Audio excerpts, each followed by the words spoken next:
Good morning, good afternoon, good evening, whichever the case may be for all of you listening out there across the crazy planet Earth.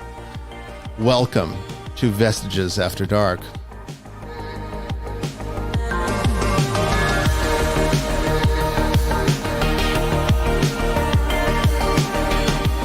And I am your host, Bishop Bryan Willett, coming to you live from the foothills of the Appalachian Mountains on this October 5th, 2021.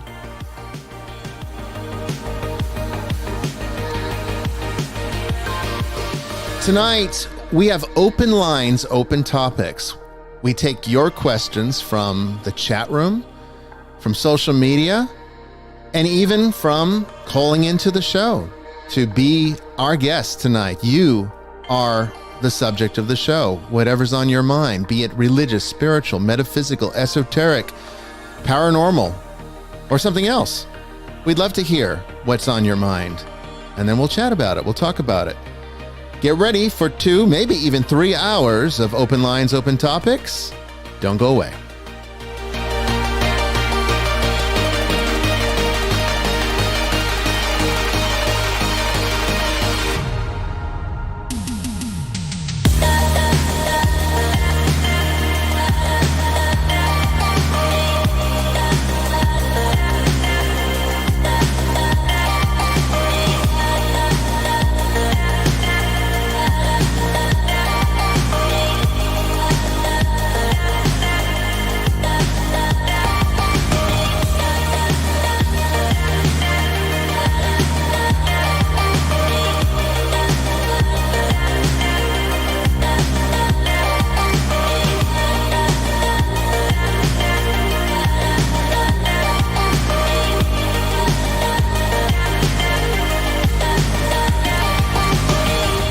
Well, hello, everyone. I hope once again everyone's having a fantastic evening, afternoon, morning, whatever it is for you. I know we have so many people listening in every single time zone in the world, and we are grateful for that. We are absolutely grateful for that. I think it's fantastic that this show has such a loyal international following, and it's growing every single time. I mean, the ratings just keep increasing, and it's fantastic. Now, what I'd like for all of you to do, though, is to go and tell everybody about this to listen live, because shows like tonight are better when we have a large live audience. You know, we have a very, very substantial on-demand audience, but the live listeners are just really the diehards, those of you who are here every week, and we love that.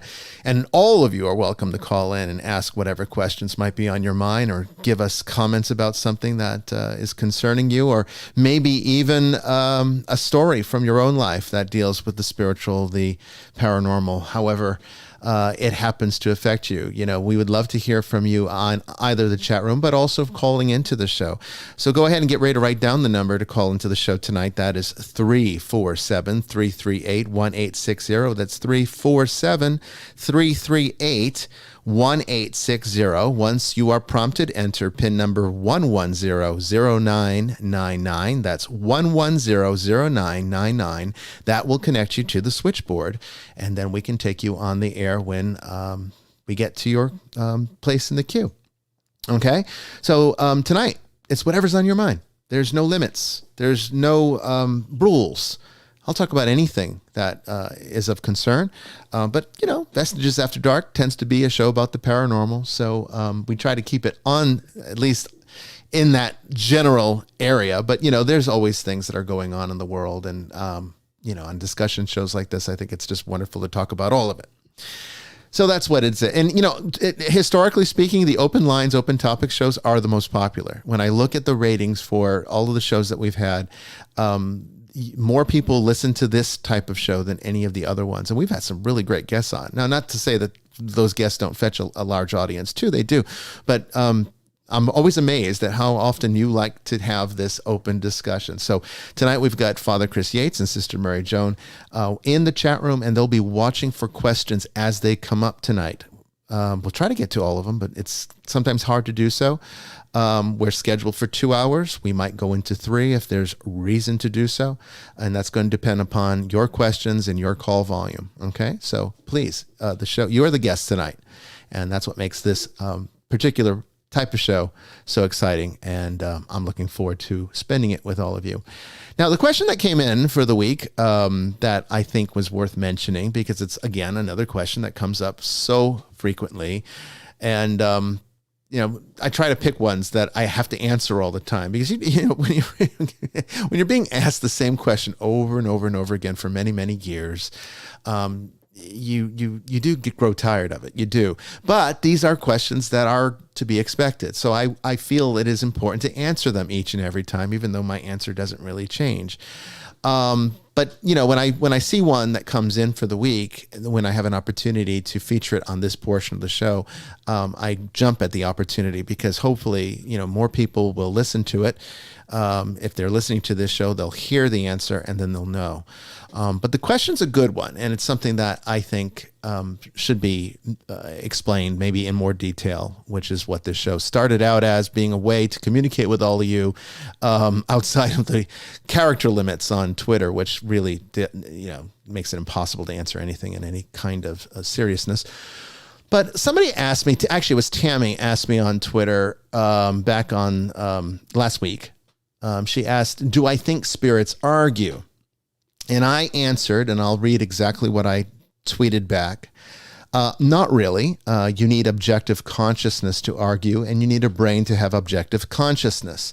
The instinctual actions of spirits, however, will allow for the challenge and struggle for power. Think of it like animals in the wild. They fight, but they don't argue. And this is exactly how it works. Okay. And this is not actually the question, but I figured it might be worth mentioning a few things about this before I get to the actual question, which evolved out of this answer. Essentially, remember, consciousness is a product of the brain. We tend to mix these words up, kind of like how we mix up words like spirit and soul, and everyone uses them interchangeably, even though they're very different things. When you look at the meanings of these words going back to their original conceptualizations, they were different, okay? And the ancients understood them as different things. And we should preserve the integrity of those ancient meanings, because that gets us closer to the actuality of the matter.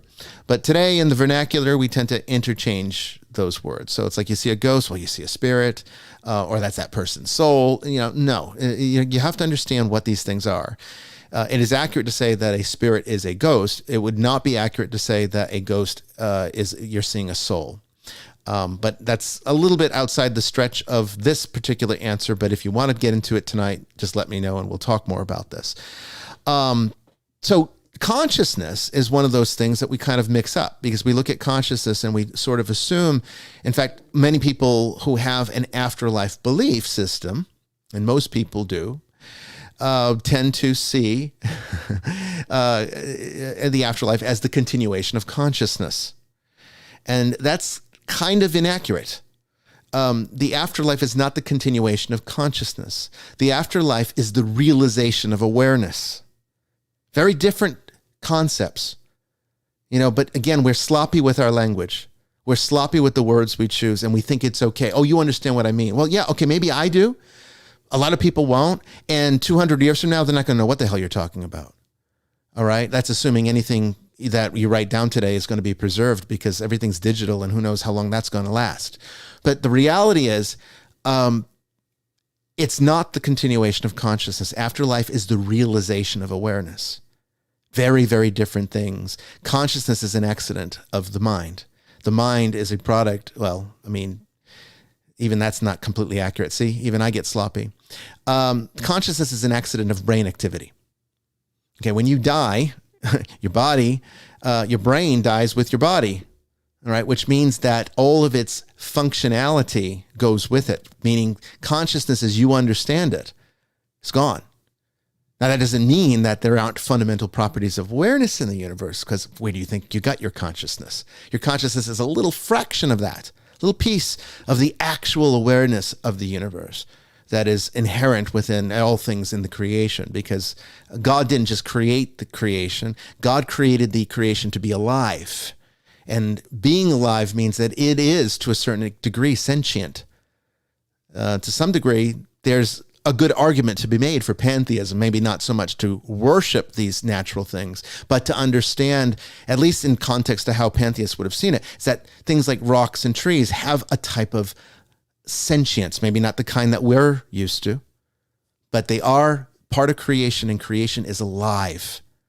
And the definition of being alive is a lot different metaphysically than it is scientifically. We would not scientifically say a rock is alive, but metaphysically, it absolutely can be argued that it is.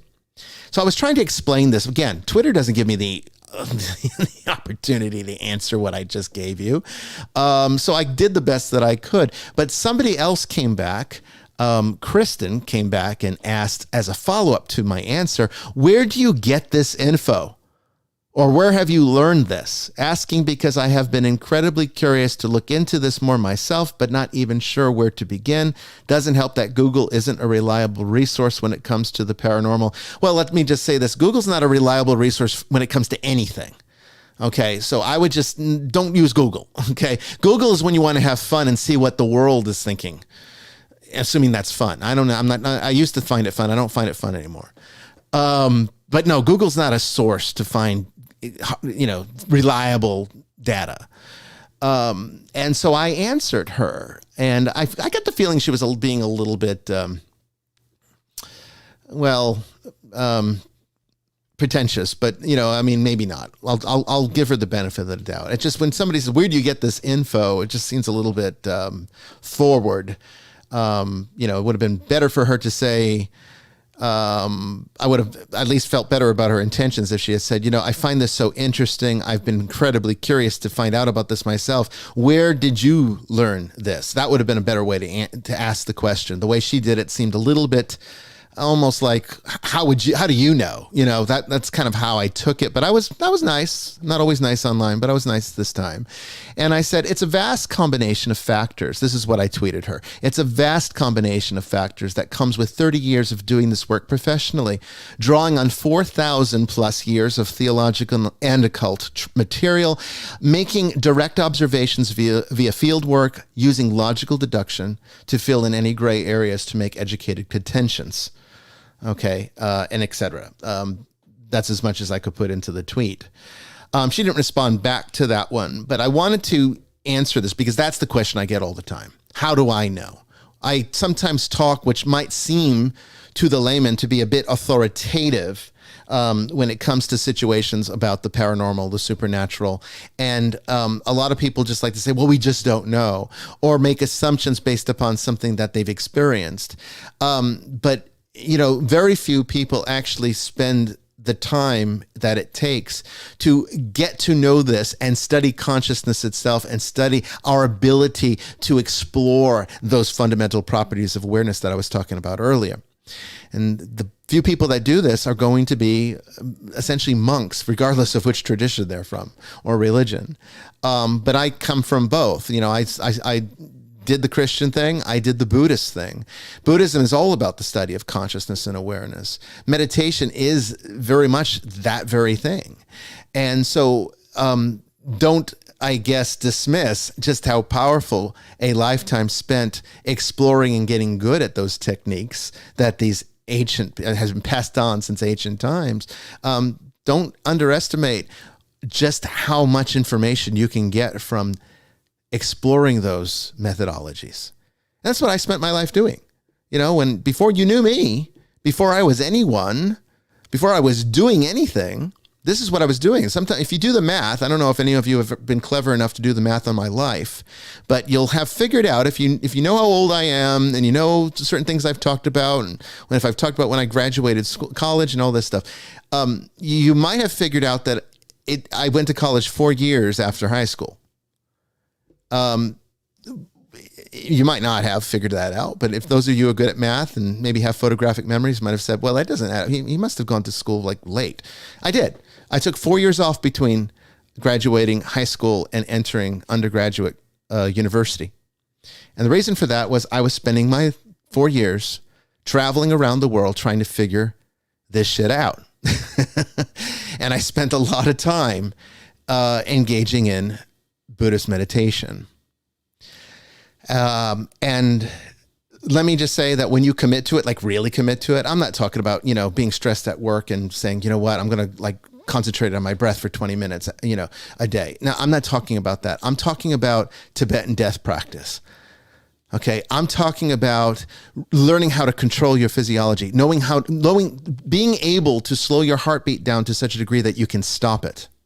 I'm talking about mastery of your physiology, using meditation to control every aspect of your being. This is the kind of things that I studied. And what it does as a byproduct of doing this work, you become very much aware of how things work, things that are otherwise generally lost to those of us who are just going through life on autopilot, doing their jobs, making money, and doing whatever other mundane tasks are required of them.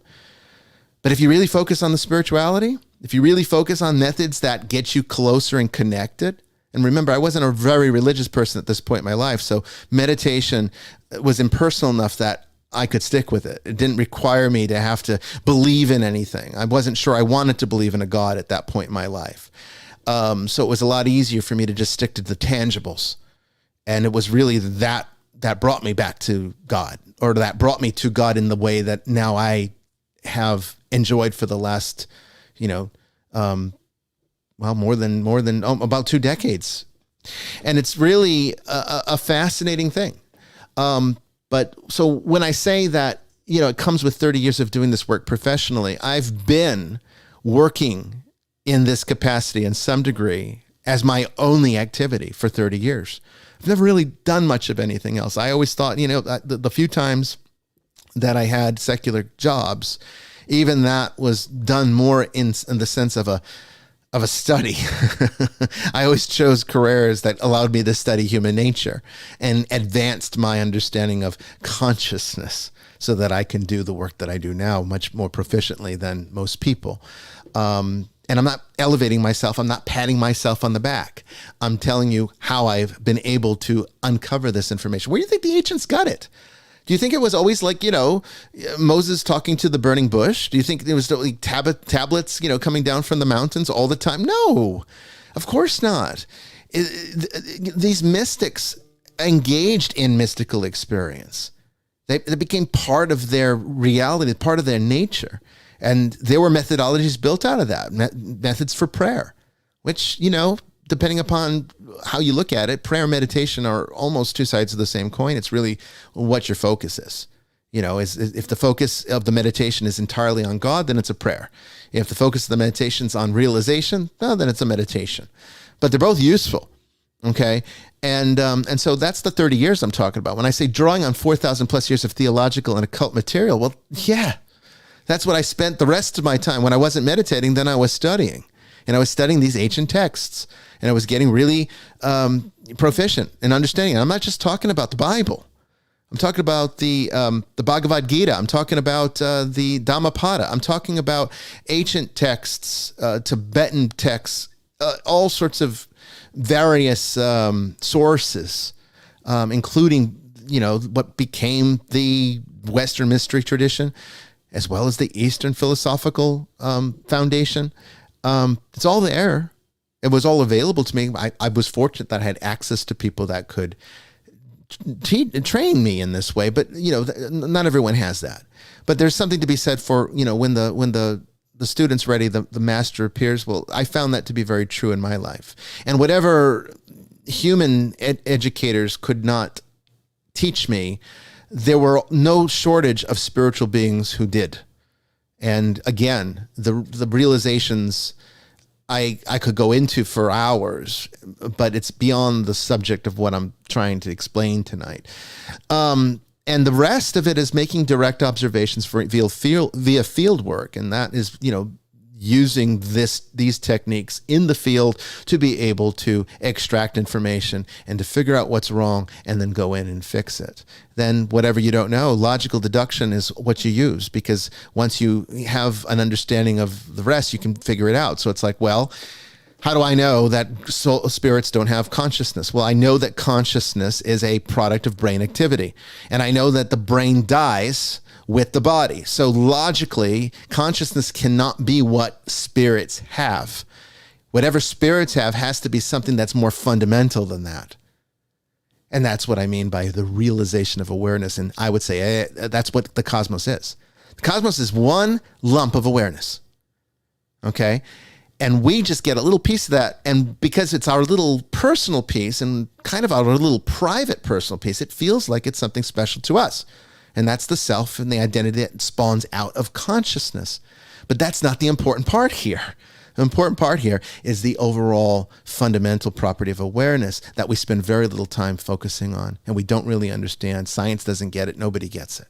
Even religion doesn't do a very good job of this. It objectifies it and puts it into compartments, and doesn't work like that. And it's not how it is. This is something that comes later, okay, through realization. So when you're wondering, where do I get these wonderful insights that I share with you on this show or on Twitter or anywhere else that you listen to me, this is where I get them. This is how it happens. Okay? Hopefully that answers the question. And hopefully it settles some of the mystery that comes with me, because I'm not trying to be mysterious, you know. I'm not patting myself on the back. The only thing that I did that's different from most people is that I spent my life pursuing this and only this. That was the only thing that mattered to me. I didn't care about life and death. I didn't care about making lots of money. I didn't care about having a great career and being, you know, the envy of all my peers because I'm driving around in a nice Lamborghini or something like that. Those things did not matter to me. What mattered to me was understanding these fundamental properties of awareness. And that's what I spent my life doing, much to the detriment of my well-being and much to the dismay of my family, who thought I was probably a lunatic. And to a large extent, most of them probably still do, because they've never understood it and they probably never will. And if they're listening tonight, then they know, look inside your heart. Because I could tell you right now, you didn't understand me then, and you probably would understand me less today. I'm fine with that though, because I've moved on. Tonight, it's all about you though, not about me. Unless you want to hear more about this, you'd let me know. But we've got Sister Mary Joan and Father Chris Yates in the house. How are you doing tonight, sister? Hey, everybody. Good evening. We've got several questions in the chat already, but y'all call in. Yeah, call in. Call in show. Let's get that done. It's much more fun when we can actually hear your voice and have a little two-way conversation. So, you know, we're not going to bite. Certainly you've seen enough of this show now to know that we treat our guests with the utmost respect. And yeah, the one thing about our show is pretty much anything's an open door. We'll talk about anything. There's nothing to be ashamed about, nothing to be worried about. We will talk about literally everything. And usually we will go off on some side tangent and learn about something else. In fact, we were having a wonderful conversation with Father Chris before, and I was saying, that's like, you know what, we need to stop this, because this is why I should turn off everyone's microphone before we go live, because we'll never be able to organically come back to this and have that great conversation. That would have been fantastic. Know what's gonna develop on this show. You don't. It's also what comes from imperfection, because of course I dialed in and I thought I was running late because my computer crashed, and so I thought, I've got 2 minutes to get on air, and then I realized that we changed our clocks in Australia on Sunday, so I was an hour and 2 minutes early. Oh no! And that's why I was. That's why you were already there. Okay. That's why I was here. So there you go, serendipity. But it worked out. Yeah, it did. I'm sure we'll come round to some of the things we were talking about. So more likely, yeah. Someone will stimulate us in that direction, I hope. Mm-hmm. There's never any reason to doubt that, because every time we've had these open topic shows, we easily fill 2 or 3 hours. So tonight's, I don't think it's going to be any different. But I guess let's just go ahead and jump in with both feet. And sister, let's start with you. What question did it struck your fancy when you were looking at the chat room? All right, we've got a question from, hold on here a second. From Kiki, nope. Before we got Kiki, we've got Variana. When a demon-possessed person is confronted with the crucifix, is it the cross or the corpus which causes recoil? Does it make a difference if a cross is silver? Okay, that's some good questions. Yeah. And there's a few ways to go about this. So let's talk about the first part. Is it the cross or the corpus? The corpus is important because without the corpus, it does not, as a symbol, represent the sacrifice. Otherwise, it's just as some people have said, and I actually agree with this. It's just an ancient Roman execution method, torture device. It's not. It's the fact that Jesus died on that cross. That's the action of sacrifice that the demon responds to, because that's when the demonic failed. That's when they lost whatever they were trying to do since the beginning of the fall, whatever that was. And there's a lot of theological evidence to suggest that the fall of the angels took place before we ever came into the picture. Otherwise, you might say, well, how was Satan in the garden to begin with? Assuming that you believe that the snake is Satan. And from the standard conventional Judeo-Christian worldview, I mean, I think that that's to be taken as fact at this point. But, so obviously the fall had to have happened prior to all of that activity in the garden. But no, the action of the cross is where they fail. That's what deprives them of whatever remaining power that they can kind of squander for themselves. And so when they see the cross, it's a complete reflection of that. And it's what they hate, because the entire thing, again, getting back into the conventional story of the fall of the angels, it was again, let me preface this.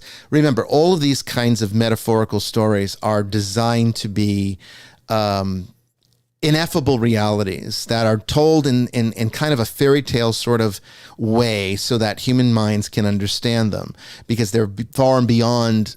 The reality of it is far and beyond what we could understand. So we don't really understand the war in heaven, and the fall of the angels. These are not things that we can even possibly conceive of. So what we get is a story that sort of tells us the truth, but in a metaphorical parable kind of way, and helps us to understand it. So these are not to be taken as literal historical events, but we do know that something did occur where angels rebelled, at least from our vantage point. And what we were told, at least from these ancient stories, was that this happened because they were jealous that we were elevated to a status as human beings, being inferior to them, inferior to their nature, but being, I guess, more favored by God, and it created jealousy. Now, again, this is a story to kind of explain to human minds something that's ineffable. Okay, because I don't think angels really feel jealousy like we do, and I don't think that's the motivating factor like we would experience it. But it's a way of trying to convey the story so that this ineffable thing that occurred before time began could be understood to the human mind. So again, the action of the cross requires the corpus, because without the corpus, there's really no sacrifice presented. But that's not to say that I haven't seen plain crosses work in certain situations. It's just not as effective, nowhere near as effective. And certainly, if you're going to get your cross blessed, you really should make sure that you get one that has the corpus on it. So that hopefully answers that question. Isn't this partly a kind of legacy of the Reformation? Until the Protestant Reformation, I shouldn't say that. The Reformations, I should say, until the Reformations, nobody would have contemplated a cross without a corpus on it. Exactly. And the basic. Look, I don't want to pick on. This isn't an anti-Protestant tirade. I can assure you. I came to faith through a Protestant church, so I'm not. Me too. I'm not. So I'm not playing those games. But the wrong thinking is that an empty cross is a symbol of the resurrection. Yeah. And it's not. An empty tomb is a symbol of the resurrection, not an empty cross. So now people can assign meaning. I mean, I don't get to control what things represent, what signs mean to people. I'm not playing the sign police. St. Augustine writes very well on signs. If anyone wants to do some further reading on that, signs and things. But I think what was intended was that an empty cross would be a sign of the resurrection, and that's how I was raised. For me, it's simply not. An empty tomb is. Well, and it's even further reinforced by history because let's face it, Joseph of Arimathea did not go and save the cross too. It wasn't until Helena went looking for it that it became something buried, that was of significance. The apostles definitely didn't care about it; they would have kept it. So it was lost and apparently found by Constantine's mother, but I mean, the fact of the matter is, it was not an important part for the first Christians, and that's because what was significant to them is that Jesus was rose from the dead, and then that sacrifice that made our redemption possible. Now, the second part of the question was, does silver matter? Now, from a metaphysical vantage point, there are many elementals that respond adversely, and by elementals I mean malevolent. Yes, the jinn's a good example. Malevolent elementals that do not resonate well with the properties of silver. So from that point of view, having a silver cross is an advantage because you can have it being a weapon in two directions. It can go against these malevolent elementals that don't resonate with silver. Demon's not going to matter. To a demon, it's not going to matter. It could be anything. Honestly, you could take pieces of Wicca and weave a cross with a corpus on it, have a priest bless it, and that's just going to be as good as, whatever the Pope has around his neck tonight. You can make a sign of the cross, too. You see, it's not, I think this is also something that has to be carefully managed. It's not that a crucifix is a magic object. It's not a talisman. Without the faith that accompanies it, the demons laugh at you. Mm-hmm. Yeah. I've seen it. Yeah, and that's what a lot of people don't understand is that if you don't have the faith inside you, the object around your neck, whether it's blessed or not, is just jewelry. Yeah. So, non-believers that take these items into investigations and think that it's going to protect them, it's being cleaved to Christ. Deal with it, bro. Yeah, because it's Christ that protects us, not the object. Right. It's just that, like for us, the object is. It gives us a visual. It's a conduit. It does act as a conduit, and there is something to be said for the sacramentals of the church, which are objects. But they're not to be seen as talismans. What makes it different is they only work through the faith of the individual who wields it. It's kind of a little bit like the sword and the stone, the Arthurian legends. It's like the Excalibur was useless to anybody but the one who was destined to wield it because he had the qualities that were required to be worthy of the sword, and for the cross to be worthy of the cross. Right here in my room. And to be worthy of the cross, we have to be all that's required is genuine faith. That's it, because it's not going to be merit. See, the Excalibur needed merit. The cross doesn't need merit. The cross just needs your sincere faith. That's how it works. Yeah, I mean, I guess to put it simply, a faithful Christian with no objects is better protected than a non-Christian with all of the goods of the Vatican to their the Mr. T starter kit around their neck. Well, see, I mean, as you can see, there's nothing around my neck, and I very rarely ever have anything on unless I'm in uniform. Yeah, I don't either, unless I've always been I've always been, that comes from my shamanic background. I've always got something on me, rings, necklaces. I'm a very visual person. Yeah, no, I mean, but they've all been blessed. Well, I mean, and as they should be. But I think the important thing is that the faith is the important aspect. Right. And there's even, somebody once asked me, what does a quadriplegic do how do they do the sign of the cross? I said, they can use their tongue. I mean, you can do the sign of the cross with your tongue. There's all sorts of things that can be done. The sacramentals of the church are very diversified, and faith is what makes that possible. So, and if you haven't got a rosary to hand and you want to pray a decade, you use your fingers. I do the notches on my steering wheel. You know those little notches to put your fingers in so you can get a grip? I will count the notches when I'm driving to do the rosary. I don't even need to have a rosary there. And my steering wheel's not blessed. My steering wheel's not a religious object, but I can use it as a religious weapon. Just keep track. Yeah, just keep track, and that's all you need to do. Remember, everything you need for salvation, you were born with. Right here. You don't need anything beyond that. Right Everything here, else right is here. just an aid. So hopefully that answers the question. All right, Father Chris, what did you see? So we had this is an interesting one. We could go with this that Kiki asked, and I have put a few comments in the Kiki. thread. Yep. But Kiki asked Bishop Bryan and or Sister MJ. She then later included me. You're more qualified to answer. It's all fine.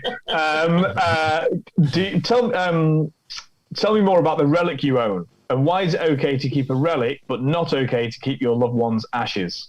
Oh, that's a good question. A supplementary question from Danielle was, and could you explain the difference between the classes of relics? Okay, sure. Right. Yes. Okay. So a relic. We have many relics. We got the relic of the true cross, which is known as a first class relic.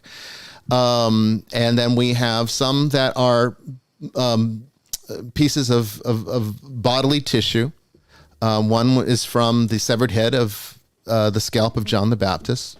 And I have a story. And then some of them are just bone fragments, and then those are all first class relics. First class meaning that it comes directly from the source of the object of veneration. So obviously the cross, because it absorbed the very blood of Jesus.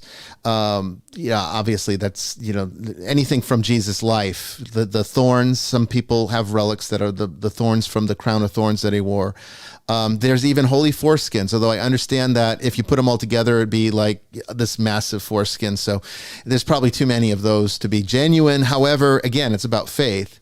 But yes, there's anything like that is considered first class. And of course, the pieces of the body of a saint is a first class relic. Now, the reason it's different than the ashes of a loved one is that a saint, we only keep relics that are relevant to either the life of Jesus or the saints themselves. And when we say there's a relic, again, first class relic, again, you take some of the authenticity with a grain of salt, but it's apparently a feather from the wings of St. Michael. There are some churches that do have feathers that are apparently, when St. Michael had an appearance, there were feathers that dropped from his wings and they were collected. And now these are first class relics of St. Michael the Archangel. Again, angels are saints. And the reason for this is because saints are what make up what the church calls the church triumphant. There's three parts of the church triumphant, which are those in heaven. The church militant, which are those of us on earth fighting and working out our salvation and helping others to do the same. And then there's the church suffering, the saved that are in purgatory, working off the remaining imperfections that they still possess before they can enter into the perfection of the kingdom. Nothing imperfect can enter the kingdom. So purgatory is a way to sort of sort out whatever remaining purifications necessary in order to enter into heaven. But everyone in purgatory is indeed saved. You can't be lost from purgatory. Okay, those are the three parts of the church. The church suffering, purgatory, and the church militant, we are not perfect enough to be venerated. Only the church triumphant can be venerated because they have entered into the perfection of God. They are one with the beatific vision. Therefore, we can now have these objects which become conduits of their perfection, because they possess a part of their nature. These are objects that are literally physically part of the saint in question, and because we know that they are now in the perfection of heaven, this is a holy object. The ashes of your grandfather or your grandmother, they might have been great people, but the church typically will not spend time trying to figure out if they've made it to heaven or when they make it to heaven, because this is typically reserved for the canonization process, which is a very long and complicated thing. And there's certainly more people in heaven than the church is recognized as saints. We have to keep that in mind too. But the saints are these exceptional people that have been recognized by the rest of the church militant. And then somebody usually says something, the bishop then takes the information and it goes to the Vatican. The Vatican investigates. There has to be certain conditions, like, so many miracles and everything else. Father Chris could probably tell you the details of how that works better than I can at this point. But overall, this is very different than the ashes of a loved one. Now, they might have been perfect to you, but most of us are not going to die in a state of perfection. And because of that, you can't consider the ashes of a family member to be a relic that has some kind of holy or blessed significance, because there's no confirmation that this person has entered into the church triumphant. And that's, again, one of the reasons why it's a pet peeve of mine when people say, oh, she's in a better place. Yeah, I know you want to rest people's mind, you want to make them feel good, but I really think that actually works against the seriousness of salvation, where we have to really take our salvation very serious and not just dismiss it to be something that's going to be automatic because, she was good enough. No, nobody's good enough. I think that's one of the most difficult pastoral lessons journeys to take somebody on, because, yes. they want to say, often what they want to say at a funeral is even, well motivated, but even more wrong. Oh, now she's an angel in heaven. Yeah. Oh God, that's the worst. That's much worse. Nor is she a hamster. It's a different order of being. And so, but you know what? Look, you understand the motivation, and people are grieving, and everyone. I want to think that my grandfathers are in heaven, and everybody wants to think that, and there's nothing wrong with thinking that either. See, I'm content. But we don't declare it. We don't declare it, and it's not formal. But I think I'm content with just being, the understanding that somebody has cultivated enough grace to be able to enter into purgatory. I think that's definitely celebration right there. That's something to be very, very glad about. Yeah. Because there's only one final destination. Yes. The only thing to commiserate is if we're in the damned. Yes. And so we don't want to be in the damned. They're not part of the church. Right. So, and I'm not a universalist. I do believe in hell, and I think there are souls in hell.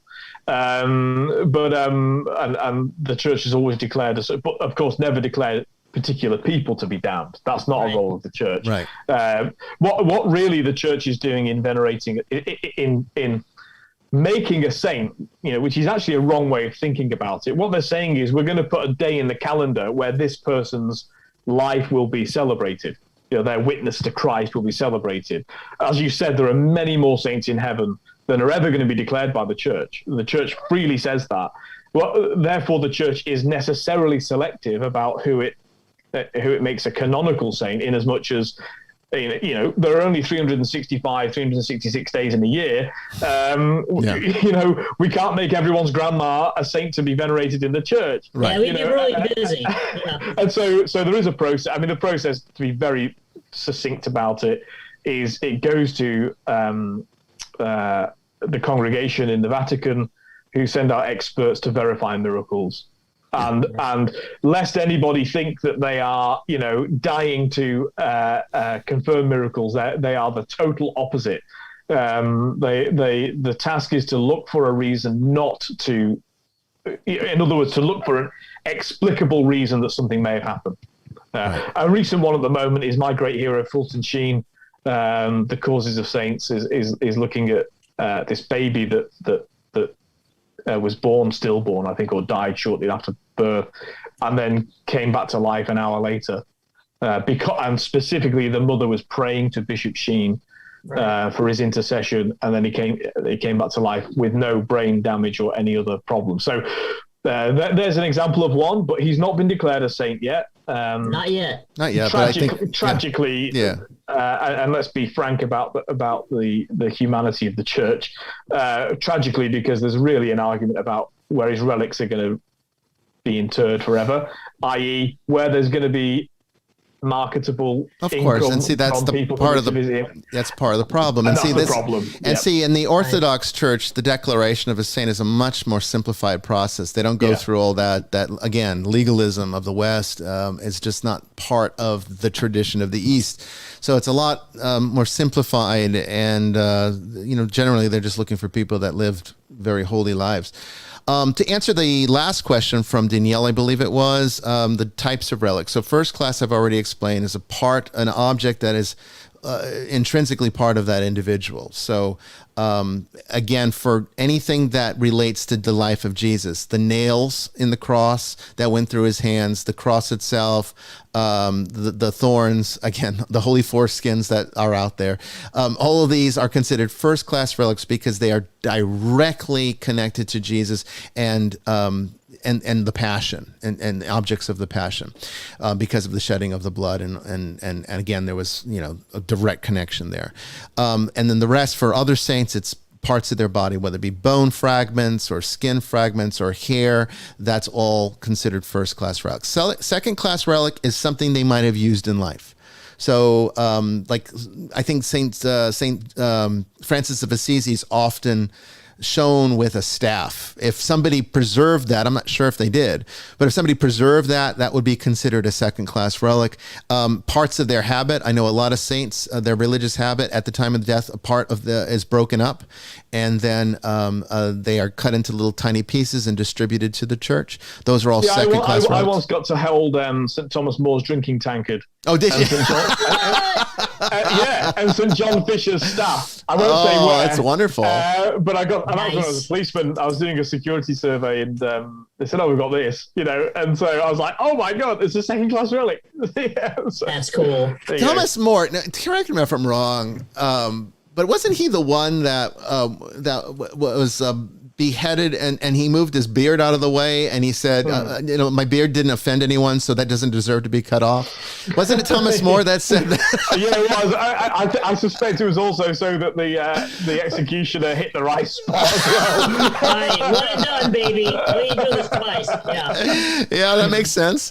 Now, third-class relic is when a first or second-class relic is touched, or an object is touched to a first or second class relic. So let's say you have a cross that you purchased and you want to get it made into a third class relic. You can have that cross touched to either a first or second class relic, and it makes it a third class relic because there is an imprinting of that grace that sort of gets transferred. This comes from the scripture passage where Jesus was walking through a crowd and somebody was sick trying to reach him, but he couldn't reach him, but he was able to grab onto a piece of his cloak and it healed him.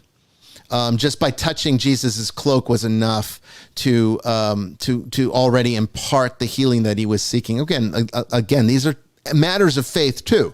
So even though we're talking about relics and the power that relics possess, these are still not talismans any more than the crucifix was before. They are still very much dependent upon the faith of the individual who uses them. Otherwise, they are just ultimately the remains of people or objects that's left behind. And if you're not using them for purposes of faith, then what good are they really? Honestly, even the most precious of relics. Well, also in the history, we should perhaps say something about the history of the use of relics. Why are they a thing in the church? We've had a good explanation of how to define them and how they're classified. But the origin of this is that the early followers of Jesus were martyred; they were murdered, and often they were then cremated. Because that was the pagan ritual. And then, as the Christians gathered underground, they would place their ashes or their bodies or under the altars, and they would celebrate the Eucharist, the Mass, on top of those remains of the saints, those, because if you die for the faith, you're pretty much assured of becoming a saint. and so that was the origin of that, and right up until the Second Vatican Council, and it really kicked in 1970, 70-ish. All altars in the church had to have a first-class relic in them, and this was a continuation of the tradition that. And it's a great symbol. I mean, it's not a magic symbol. It's a symbol of saying we are an apostolic church. We stand on the footsteps of giants, to use a secular kind of aphorism for the same principle. Right. And certainly for me, we still have a relic in the altar when we celebrate. I mean, you are still allowed to have relics in the altar. They're just no longer mandated. Since the changes. I don't think anybody took them out of altars. That would be an absurd thing to do.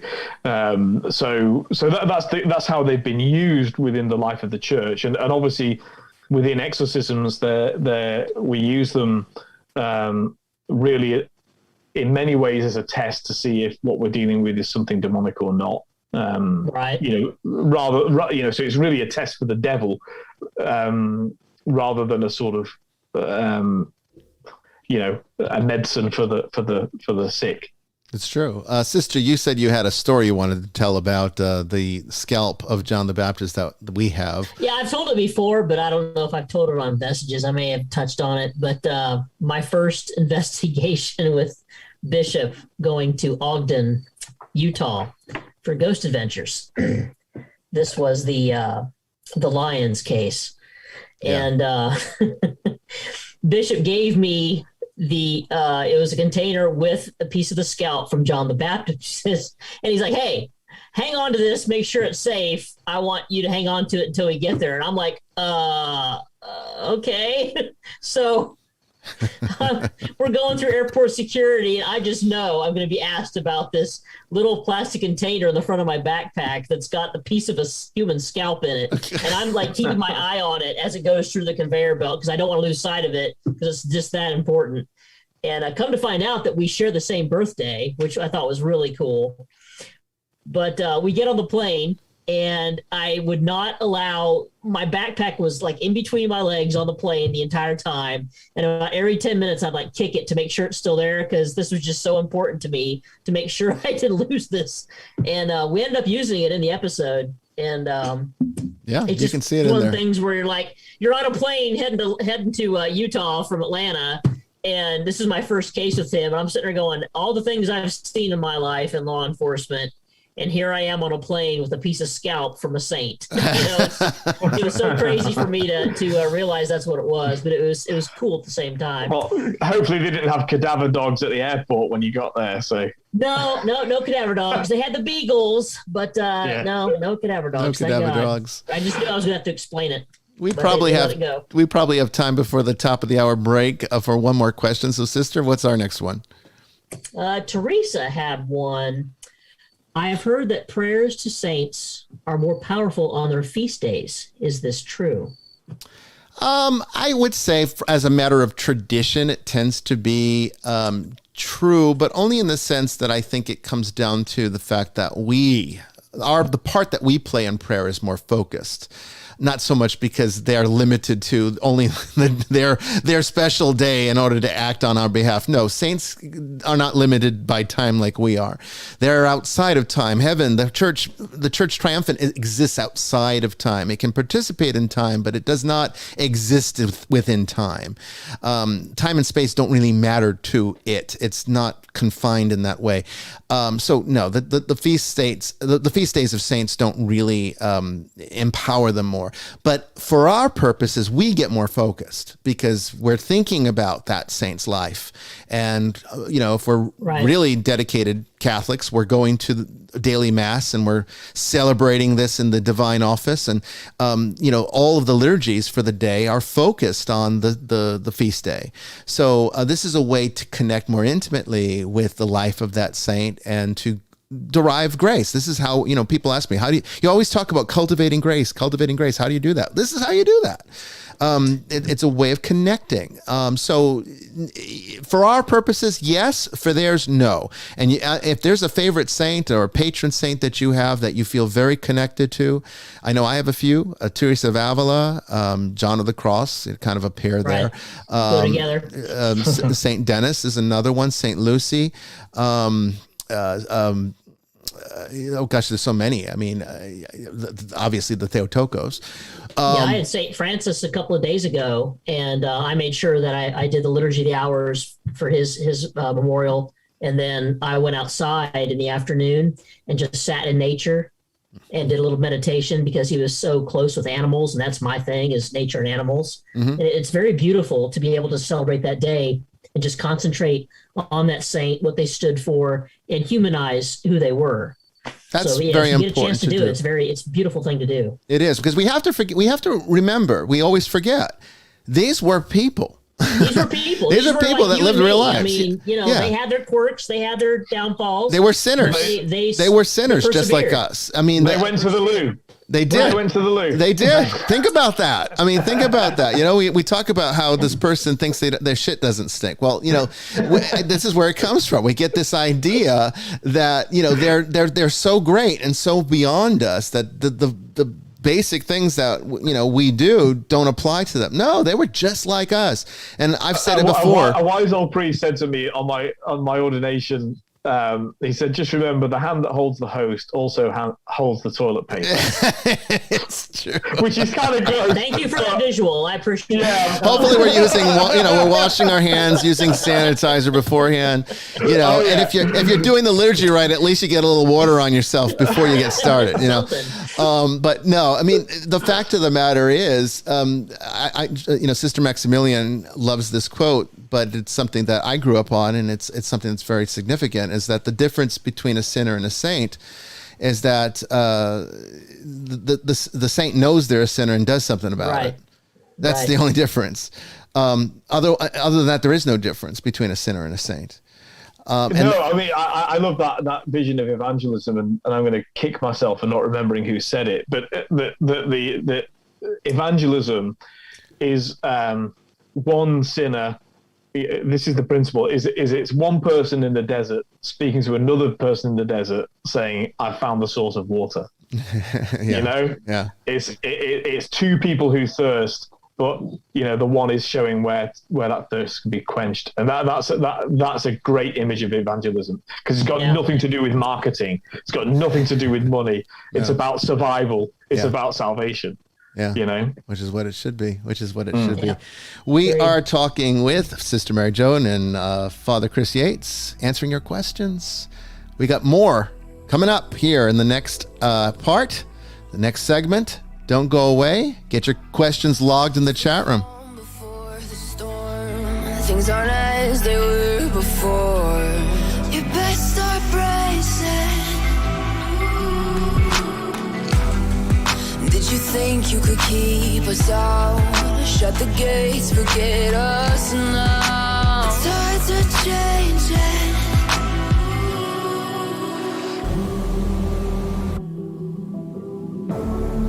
Can you hear the sound? Can't stop us now. We're not back in time, know what we're doing. Things are about to change, it's evolution. Voices shake the ground, you feel it moving. We're the revolution. Can you hear the sound?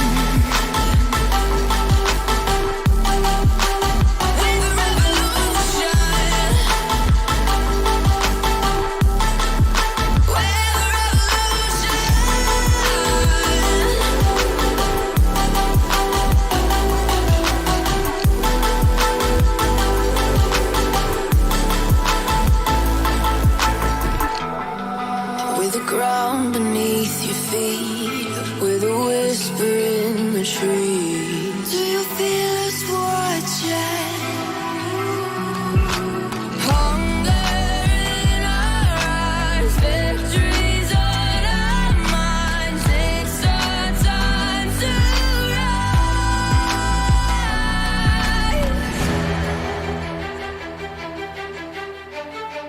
Can you hear the sound? Can't stop us now. We're not back in town, know what we're doing. Things are about to change, it's evolution. Voices shake the ground, you feel it moving. With the revolution.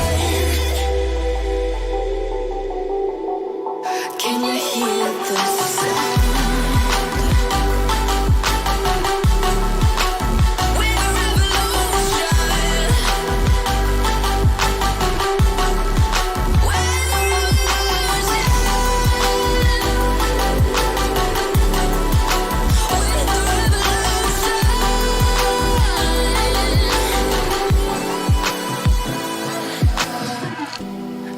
Back in town, know what we're doing. Things are about to change, it's evolution. Voices shake the ground, you feel it moving. With the revolution.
welcome back, everyone, to the second part of Vestiges After Dark as we continue to dive into your questions, answering them the best that we can, getting to as many of your questions as we can. We're taking questions in the various chat rooms across social media. This show is simulcasted, and our moderators are looking at all of the platforms and putting them into the YouTube chat for Sister Mary Joan and Father Chris to find. But we'd love to hear from you directly, so call into the show, 347-338-1860. That's 347-338-1860, pin number 1100999. I'll put it up on the screen here in just a moment. Don't go away. We'll be starting up again here in just a second.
All right. Father Chris, what's our next one?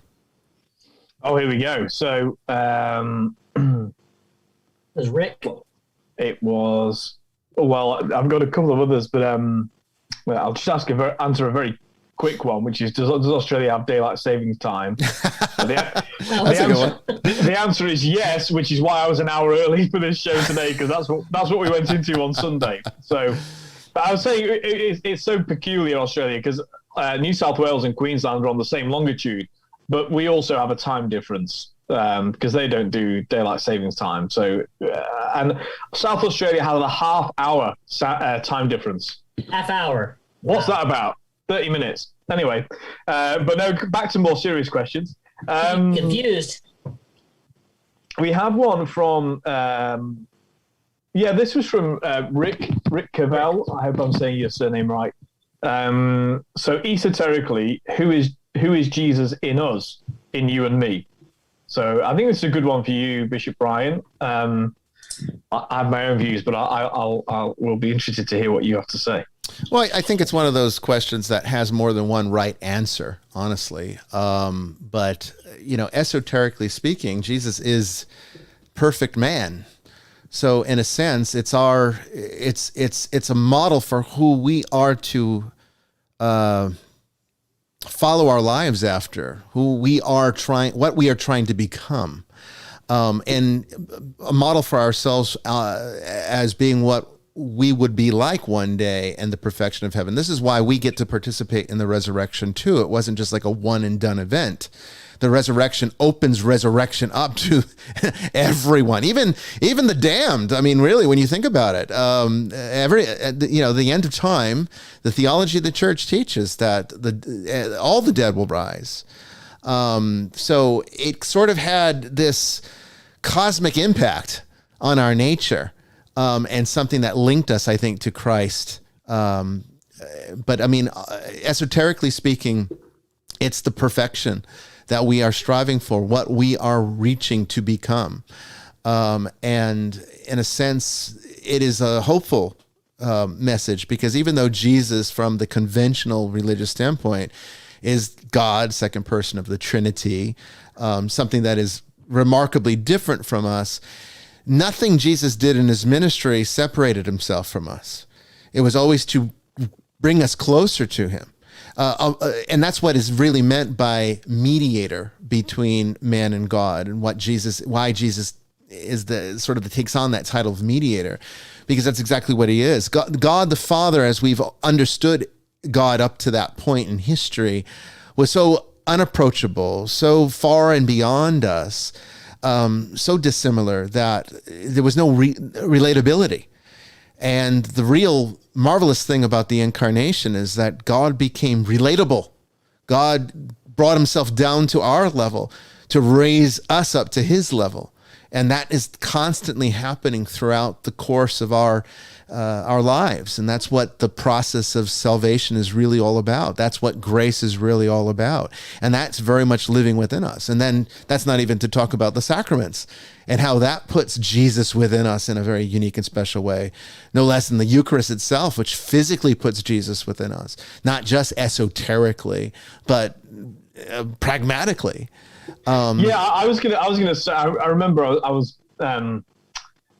newly ordained deacon at the time, and I was packing up after mass, and there was some of the sacrament left over, and I was in a new church. I didn't know this place, and one of the gatekeepers of the church came over and was like, because obviously I was interfering with what she would have done before a deacon turned up, and it's a deacon's distinctive duty to tidy up after mass. But and I said, well, she picked up the pyx or the ciborium from the altar, and I said, is there something in that, because she shouldn't be touching it, Right.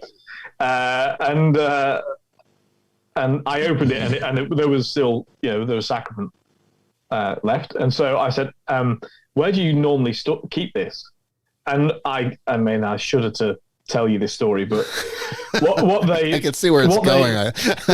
Well, the altar was in fact a cupboard underneath, and they literally, she, not the priest, she used to put the bread back in the bread jar with all the other bread. Oh, no. And I said, hang on. I said, we can keep it in the altar, but is there a light? Is there a candle we can light? Right. And she said, why would you do that? I said, well, because people need to know where Jesus is. And she said, but Jesus is in my heart. Now, and I think the core of the answer to this question it lies between what do we mean by that? I mean, that was the question. And so, yes, there is the sort of Jesus is in my heart, which is the first part of your explanation, which is that we follow after Jesus, that we cleave ourselves to him, that we're joined to him in baptism because we die with him and rise with him to new life. And in that sense, Jesus in our heart is both our conscience, our inspiration, our raison d'etre. But actually, there are also objective realities. Jesus is also present objectively in the sacrament, and that's an important principle as well. That moves it beyond the esoteric. Yeah. To say no, this is an instantiated reality. Just out, and that is a perfect mirror to the reality of the incarnation itself, that God becomes man. And so I think I don't know entirely obviously where Rick's coming from, but it might be that kind of ultra kind of Protestant view of Jesus is in my heart and nowhere else. If that's the case, then I actually just think that they are just wrong about that. But to say that the Jesus in our heart is in fact fed by the sacrament, fed by objective reality, fed by blessings, fed by participation in the life of the church and of prayer and of relationship with the saints that have gone before us. So I think it's also and I think it's important to kind of take it beyond, I think, some common misconceptions that Jesus is like some kind of Christ consciousness and some kind of universal theosophical New Agey sense. No, not at all. It really, we should always strive to take it back to Scripture, and I think the best example of the esoteric Jesus in Scripture is I think it's, correct me if I'm wrong, Philippians 2:5. Let this mind be in you, which is also in Christ Jesus. It marks so perfectly, so eloquently, so simplistically what our role is to literally take on the personhood of Jesus into ourselves in every aspect and facet of our life. And that is the esoteric Jesus. That is the Jesus that works behind the scenes, as well as right in front of your face. Sometimes so close to your face, you can't see it. You don't even recognize, you don't realize it. It's so commonplace that usually the operations of God that really take place are not the marvelous ones that catch our attention, that become, labeled as miracles, but the real subtle ones that you don't even notice because we're sleeping through most of our lives anyway. And I'm not talking about the 8 or 9 hours that, if you're lucky, you get at night. I'm talking about the fact that we are on autopilot. We're not paying attention to these spiritual realities. Like Sister Mary Joan, you were talking about going off into nature. There's a methodology to that. It's to make you aware. Right. It's to capture your attention and to refocus. When you are able to peel away all the distractions and sit amongst God's creation, and you tune yourself into the sounds of nature, the birds singing, the squirrels chirping, walking through the grass and the leaves, even the insects making noise, the wind blowing. If you allow yourself to relax and just weed out all the other bullshit, you can hear God start to speak to you. And that's what it's all about. It's just that simple. And it may take 30 minutes, 45 minutes, or an hour, but if you sit long enough amongst his creation, you can hear a completely different language and conversations that you can become a part of. I think another thing that kind of speaks to the esoteric Christ is the notion that he is the new Adam. Right. Okay, so we have this, we have the idea, the understanding and of original sin coming from Adam and Eve, where that sin now has basically broken our relationship to God, broken our relationship to creation itself, brought death as a consequence not as a punishment, although they use that term. I don't like that term for this. I really see it as a cause and effect. It's a consequence of those actions, and that's because we have perfect freedom. Would you, if you're a tyrant and you also have the power of God to create, you probably wouldn't create a species that is going to screw everything up, right? The fact that God knew that this would happen and created us anyway is a testament to how much he values our freedom. So the original sin story is actually a wonderful story. It's really nowhere near as horrible as it sounds. It's a testament to how much he loves us and how much he wants us to be free. Yeah, and it wasn't like God tried this first and it didn't work out, so he tried something else. It's kind of... Yeah. Well, I guess he could have, though. He could have created something different that might not have been so easily. Your free will. Yeah. Yeah. You make the wrong decision. There's going to be consequences, but what do we learn from this? Yes, exactly. Yeah. So when we understand original sin in that context, then understanding the Theotokos and Jesus Christ as the new Eve and the new Adam, esoterically, that takes on new meaning for us because they become again the source of new life, because it's from the consumption of the fruit of the tree of knowledge of good and evil, which brings death into the world. It is through the tree of the cross that life is restored. It's a perfect parallel esoterically. And we can connect to that too. It's why classical images of the crucifixion have the skull at the bottom of the cross. The skull is the old Adam. Yes, the icons have that too. Yeah. It is the old Adam. In fact, there was a legend that used to say that that's where Adam was buried. Yeah, my pictorial cross has that at the bottom. Yep. There's an old legend, an old, very old legend that says that Adam's tomb was literally underneath the point of Golgotha. Yeah. It's probably not historically true, but archetypally it's very true, and it's powerful, and esoterically and that's all that matters. To the question that was asked, that's another way of, I think, resonating, connecting with the esoteric Jesus that is very powerful. Sister Mary Jo, what do we got? We got one from Kiki. What do you think of the Shroud of Turin? I'm assuming she's asking about maybe the authenticity of it. Well, I mean, that's an interesting story historically, because there's been studies done, and different conclusions have been drawn over the years as to whether or not it's real.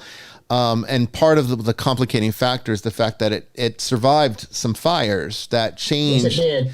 It screws up the carbon dating. It does. It screws up the carbon dating, which makes it difficult. But what's interesting is they did find pollen fragments contained within the fabric that that are from plants that are indigenous to Jerusalem. That whole area of. So we do know that it was at least there, and there are parts of the shroud that have been carbon dated.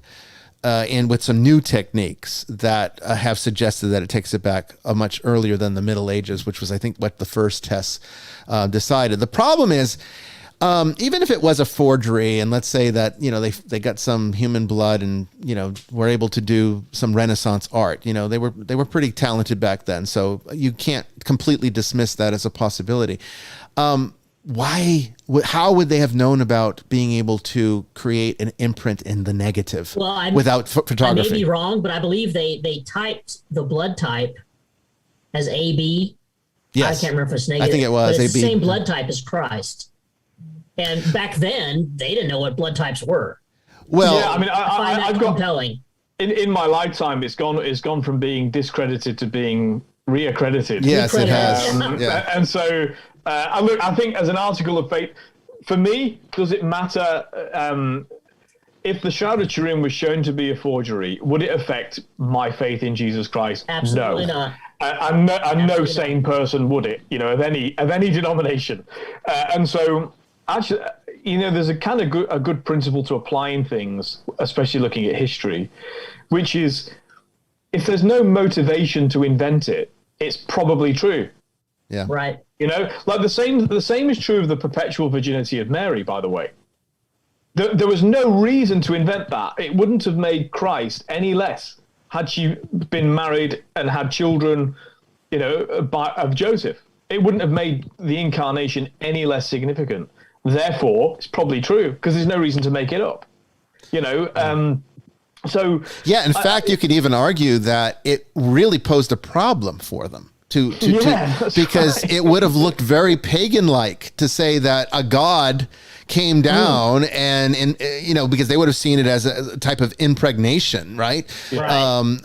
So they had to now create theology to explain how this was not like Zeus raping, humans. And so when it comes to the Shroud, I mean, the other thing that's interesting to notice in the latest documentary, which I think is on National Geographic from memory, I watched it. Okay. I have a Disney Channel subscription. I know it probably means I'm going to hell, but unless you watch The Mandalorian, then we'll look at that. Yeah, that's right. That's why I got it. I'll absolve you later. Don't worry about it. I have it too, by the way. I have it too. I have a son. You have to, I know.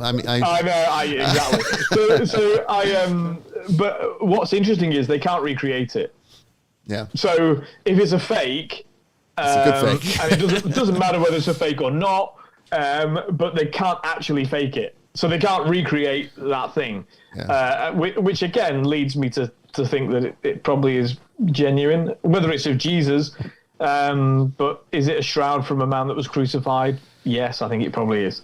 I would say that if you're asking me personally, I don't know if the question was in general terms or if you're asking me what are my personal thoughts on it. I have always felt that it was genuine. I think there's some very interesting esoteric history that sort of relates to it, and it sort of fits the profile. The fact that it is printed in negative, which does not make sense if it's an ancient forgery, how would they have known about, what even negative was in terms of, photography and things like that? In one of the documentaries that I watched, because I'm a dork and a nerd and I watch documentaries, pretty much all the time, even when they karma dated it, they also found a residue of radiological residue. Yes, which might be consistent with the power of the resurrection. The ascension, the power of the resurrection. Yeah.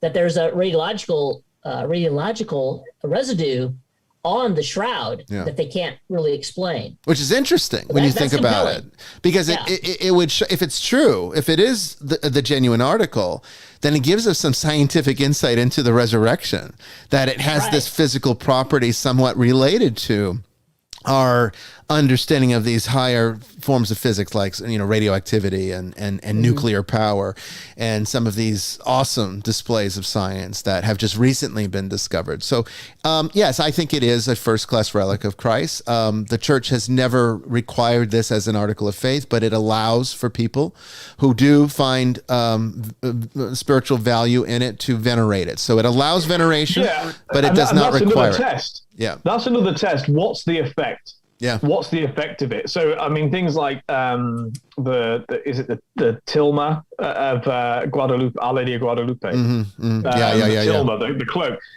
So what the question is, what's the effect? And the effect of that, the veneration of Our Lady of Guadalupe, is literally millions of people a year going to Mexico to a church to worship Christ. Yeah. So that's a good sign that that God's with it. Yeah. And the same is true of the Shroud of Turin. It was put away for a long time, mainly to preserve it, but now they've found ways of doing that in such ways that it can be displayed, and it's kept at an altar in a church. So Father, you might know this. This is something back when I was in seminary, and now with the internet, you'd think that I would have been smart enough to go and try to, discern the answer. I haven't, but I remember this from seminary, and I don't know if it's ever been validated or true, but it was something that a priest had told me once, and I always meant to actually go and look it up to see if it was true, and it just escaped my mind. And like I said, now I have the internet and I still haven't done it.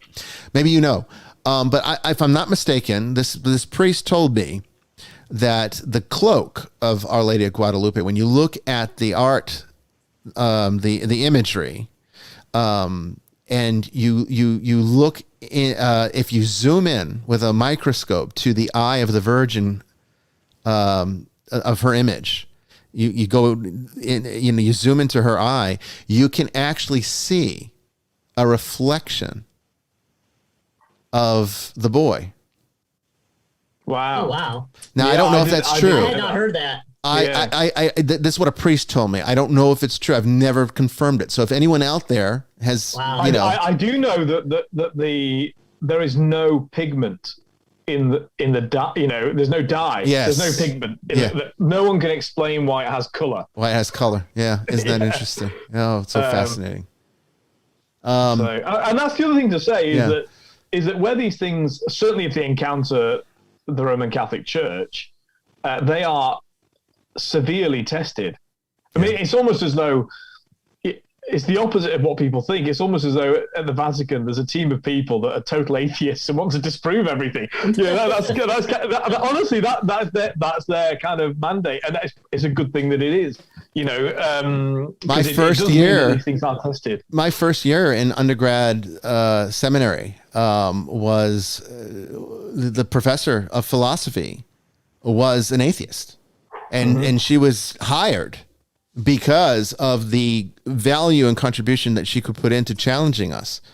There was even exercises in the major seminary that the seminarians had to go through that basically they had to go a whole semester not believing in God, disproving God, doing everything that they could for that entire semester to disprove the existence of God. Well, you should be able to question things. Yeah. God wants us to. But Well, in if you the can't end, argue, if you can't the argue three the of us opposite, know that, well, it's all real. So, yeah. yeah. But if you can't argue the opposing opinion, you don't know your own. Yeah. Yeah, Right. and a lot of people, there's an impression out there that all of us clergy are just we're following these blind sky daddies. We're just out there, Not at all. completely Brainwashed from childhood. Exactly. And My faith came from experience. well, most of too. us have come from a place of experience. It's a place of actually rational experience too. It's not Yes, sir. a type of the problem is maybe the reason that they're so harsh against us is because it shows how lazy they have been in pursuing this, that maybe they haven't tried. I sometimes one of these atheists who stand by this as a conviction and are completely unwilling to move beyond it. I often ask myself, well, how much have you actually done to disprove your atheism? I did a lot to disprove my Catholicism, and I couldn't. Right. At the end of it, I came to it. The reason I even came back to it twice, left it, and came back to it twice, is because I could not. I mean, we literally call that the scientific method. It's the true scientific method. Yeah, we don't follow real science anymore. But back when we used to follow came science, out of the church. I mean, right, it did. It is. We have a It did. hermeneutic approach, and so You better be careful, Father Chris. People get upset about that crap. I know. Oh, I know. Well, that's right. I've given up trying to please people. I've started saying things like, in these ridiculous debates people try and draw you into. I say, I'm not trying to convince you. Yeah. But I don't know why people assume I'm trying to convince them. I'm not. If they are feeling compelled to be convinced, that might be the Spirit of God speaking to them. Yeah, but it it's not me. stirs a little bit of hey, inside you may want to investigate it further. I'm also minded, by the way, that when I was exploring faith from an atheistic point of view, when I came to faith, and I had to remember this only in the last couple of weeks, that what really impressed me was a man who I deeply respected and had a lot of time for, and he was a blokey bloke, and that was important to me because I was in Manchester, we're rough and tough, and I asked him a question, and he said, I don't know the answer to that question. Now, I know I don't want to destroy our show by saying let's not answer any questions, but there was something deeply impressive about somebody who I knew was a rational, sensible, good guy, saying, I don't know the answer to that question, but faith is sufficient. And I think that there's kind of a double-edged sword. One is where everyone says, oh, God's a mystery, and that's just lazy, making no effort whatsoever to engage the brain, which of course God has given us a brain for a reason, for reason, I should say. But the other end of it, though, the hubris of thinking that you can I know lots of the arguments for the existence of God, Thomas Aquinas and all the unmoved mover, uncaused cause, all these things. But at the other end of it, there has to be that gap because God is a mystery. What it truly means is we apply our minds as much as possible. Love the Lord your God with all your mind, Jesus said, as well as the other things. Yeah. And so we apply our mind, but we always must know, as a sign of humility and faith, that there is a gap between the limits of human reason and the revelation of God. And that's really important. And I think both those things clergy can be guilty of. Either saying, I've got the answers to all of your questions, let's just go through them one by one, without leaving that possibility of the divine mystery. In other words, we demystify God and the world, and that actually leads to atheism, ironically. Well, I think transubstantiation is a perfect example of that. Yes, I think, yes. I mean, one might argue Thomas Aquinas went too far trying to explain it. The Orthodox said, why? It's not necessary. It's a wonderful mystery. That's sufficient. But again, the Western mind was always a little bit more into the trying to rationalize these things. And to defend Thomas, I love Thomas. Don't get me wrong. Yeah, I'm not bashing him. I understand that, but to defend Thomas, that what he was doing was pushing reason as far as he could push it. Now that was a lot further than most people before or since have been able to push reason, because he was a very, very clever man. Yeah. And so I think he enjoyed the challenge of it, to be honest. Absolutely. Yeah. And that was also in vogue. It was in vogue. It was. To have product of his time. We've got, this is interesting. We got Marina calling in from Canada, I believe. Hello, you're on the air. Okay, good. Marina's, yeah. Hello, Marina. Hi, everyone. Hello. Hey, Marina. Hello, how are you? How are you doing? It's good to hear from you. Good to hear from you. I'm glad that the international line's working. Very glad you called in. Oh, yes. I'm calling from my iPhone. It's like excellent. Easy. Come call people. It's and easy. completely free. Completely free. Good to hear your voice. Good to hear you as well. I'm calling in because Father Chris, you posted an interesting article a while back on the Nicolay Network. Why go to church tomorrow, I believe? Yeah, I remember it. Yeah, yes. I wanted to ask you what kind of experiences you had that kind of inspired this article, because I could kind of see it myself, especially in the church in Canada. So I was kind of curious about those kinds of experiences. Okay, well, without reading out the article, I'll just give a kind of basic background. I mean, obviously it was a rhetorical question, why go to church tomorrow? But it was kind of, I was on my hobby horse talking about, the fall of Western civilization and the sort of, actually, this is quite a good segue from what we were just talking about, because a sort of hyper-materialism has led to, instead of reflecting the fact that we're created in the image of God, we create God in the image of ourselves. And so the ultimate blasphemy. Yeah. And so what I was critiquing was Western churches in particular, who basically capitulate to every current trend or vogue that's running through the world, wherever it may be, gay marriage, women priests, I mean, all the things that excite people, and what I was critiquing was not necessarily their stand on those particular issues, but the fact that they jettison anything of the Christian tradition in how to go about addressing those issues. That somehow a local group of Christians can just decide to change the doctrine of the whole church. Which of course is logically ridiculous, because how on earth would somebody in Canada know if I'd changed the church in Newcastle, Australia? But honestly, I mean, and I was really having a go at Anglicans because I was an Anglican, and so so I know the tactics that have been employed, and othering people that are perhaps more traditional to the point that they no longer take part in these so-called synods. And therefore it just becomes a gathering of the like-minded who are going to push through whatever they were going to do anyway. And they can do whatever they want with their little club, but they can't call it the church. And so I was really attacking that and saying that really the problem is a Western approach to the church. The problem of the Western approach to the church is that it undermines the church. And in at that particular time, I was attending an Orthodox church. I won't say which.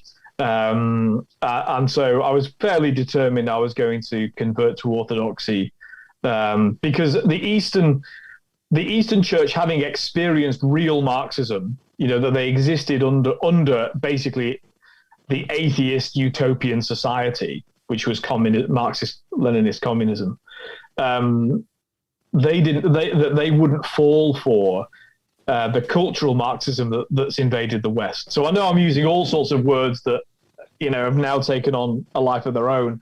But what I was attacking was the fact that the Western Church seems to be almost defenseless against cultural Marxism, critical race theory, all the stuff that goes with it, and actually joins in, and starts doing these things that I think are fundamentally unchristian.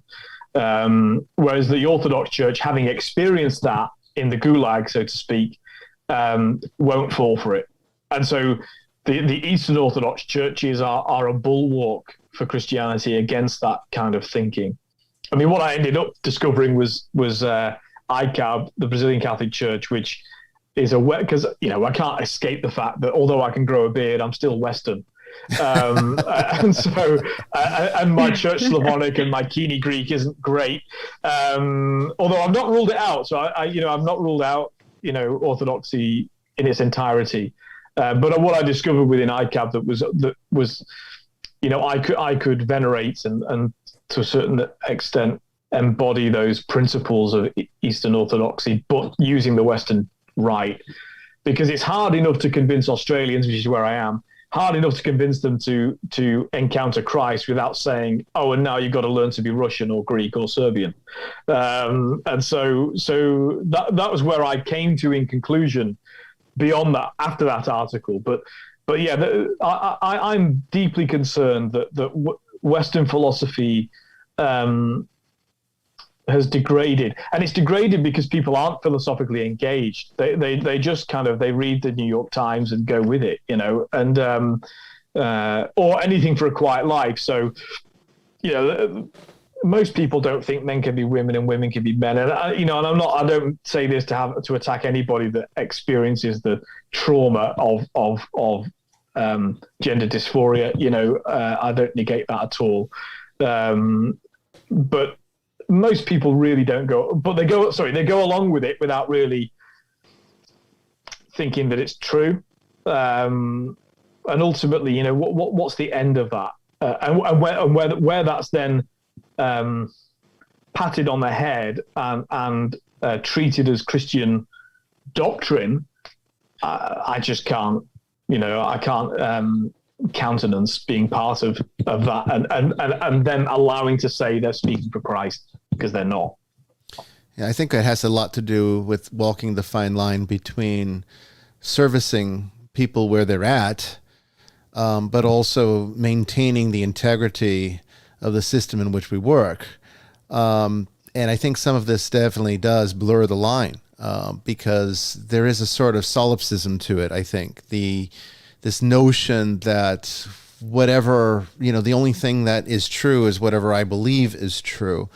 Well, I mean, where do you stop? Because some people have used ridiculous arguments like, well, I'm going to identify as as vaccinated, because you got to let me in. Yeah, you got to let me in because I identify as vaccinated even if I'm not. That's they do this. It's kind of insulting, but they do this kind of stuff, I think, to demonstrate just how dangerous the line is when you start altering reality for everyone else to satisfy your reality. I believe strongly. It's a denial of truth. It's a denial that there is a truth. And I'm not talking now about a male and female and gender identity. Right? Yeah. And No, I know what you're saying. I'm moving saying. beyond that. But people have said there's a war on truth, there's a war on competency, a war on merit, all that sort of thing. I'm not playing culture wars in what I'm saying. I know I sound like I am because I'm using the same language, but there's no other way. I mean, I have to use the language that the culture uses in order to try and break through. I'm really not engaged. I haven't got a dog in that fight. But I think the reduction, and really my attack is not on those people at all. It's on the church. It's on people that say they speak for the church. So I'm really only attacking other Christians. Right. That you see, there's a biblical basis for this. Who is it that says to Jesus Christ, "What is truth"? Mm-hmm. It's not the righteous people that are asking that question. What is truth? It's Pontius Pilate. And he's the judge, the temporal judge of prefect, whatever you want to call him, of where he is. What is truth? In a sense, that's always the political question. What is truth? But as Christians, we're not political. Not supposed to be. No, well, Christianity is political, but we're not party political, and it becomes political when it interacts with the sinful world. But ultimately, Truth is Christ. Truth is the Word made flesh. Truth is what Jesus said. Truth is who Jesus is, and to equate contemporary discussions on what a man and a woman is with the Christian gospel, it's such a reduction of and it inevitably leads to a descent into politics and opinion. And my contention is that no, Jesus Christ, regardless of opinion and politics, is God incarnate and lived and died and rose from the dead. And that's the church's preoccupation. That should be what the church wants to support. And everything else supports that. And that's why ordination is a second order issue, but it serves a first order issue. If women can't be priests, then people are committing idolatry, when they bend the knee at the mass. So all of these things, I'm not saying they're simple, but the way it's been engaged, all it's led to is atheism, agnosticism, and lack of practice. Well, I think culturally it comes back to this thing, and I don't know quite where the beginning or the origin of this is, but what I have noticed as a problem is my being accepting of you unconditionally does not mean I have to agree with your version of reality. And that's where we're at. The church is now trying to accommodate other people's version of reality, which is always going to be a sinful version of reality, because the church at least has the ideal of Jesus to follow. But when people are creating their own, well, there's no good that can ever come from that, no matter how great the person is. So the fact is, we have to draw the line and say, I can be completely accepting and completely unconditionally accepting and loving towards anyone, no matter who they are and whatever they are. Exactly. And should be.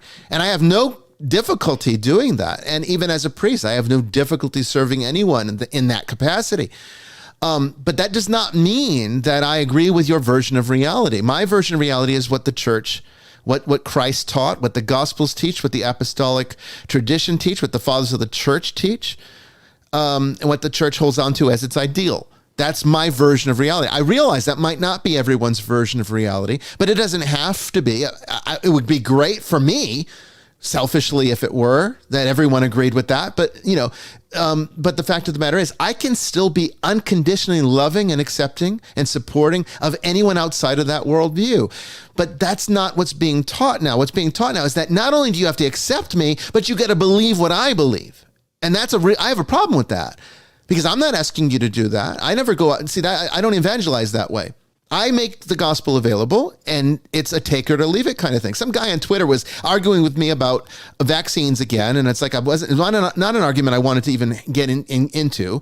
And then he ends this whole tirade, and he ends it with, and by the way, I don't believe in the afterlife either. So if you ever want to argue about that, hit me up. It's like, why would I hit you up to argue? Why would I argue? Why would I want to argue with you about the afterlife? I don't give a damn if you don't believe in the afterlife. It doesn't matter to me. What do you think? It's on here. It's on you, right? Exactly. Well, the other thing is, I mean, it's like much of the Vision of the Anointed, and please, people, go buy that book by Thomas Sowell and read it. Is that those that have these great visions, these utopian visions, they never actually bother to count, to analyze the effect.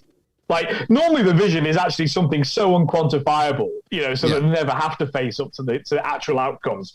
But in the church, it's just the same. Those churches, and in Canada, Marina, you have my prayers. I hope you're at an Orthodox church. Are you Orthodox? Excuse me, Father. Are you Orthodox, Marina? I'm currently Anglican, but pretty much made my mind that I'll convert. Oh, okay. Okay. That's a beautiful tradition. Yeah. Sorry, Marina. I can only agree that you should convert. And by the way, I say that with pain. I'm English. The Church of England is the indigenous church to me. I was a Church of England vicar.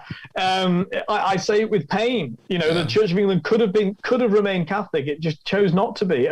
And the Church of England is better than the rest of the Anglican communion. There are still things that, anyway, but I don't need to get into church politics. But I want to go back to outcomes, because if people actually looked at the results, those churches around the world that have moved the most in progressive theology, all in the name of gathering more people in, will become more relevant if we affirm all those things that the world wants us to affirm.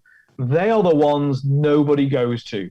They are empty. They are bankrupt. They are, financially, morally, spiritually, and they've got nobody left.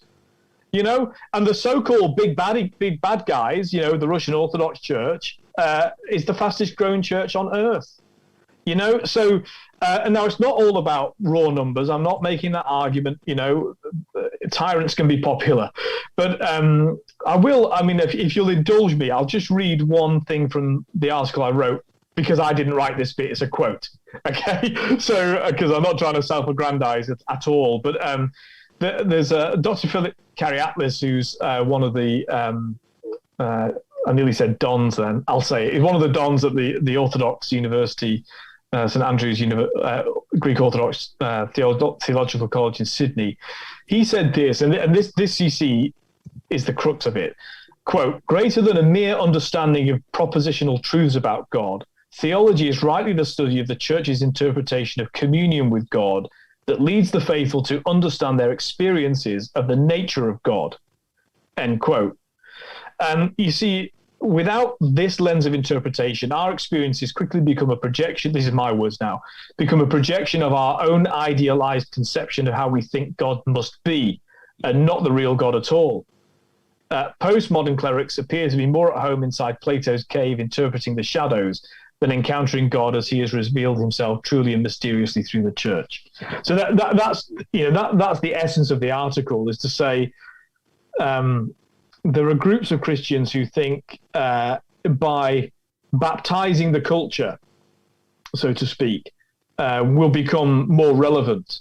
But actually, the truth is, no, there is a God, and God has revealed Himself. And it's not a tactic or a group of people or a political movement that converts souls and brings them to God. It's God.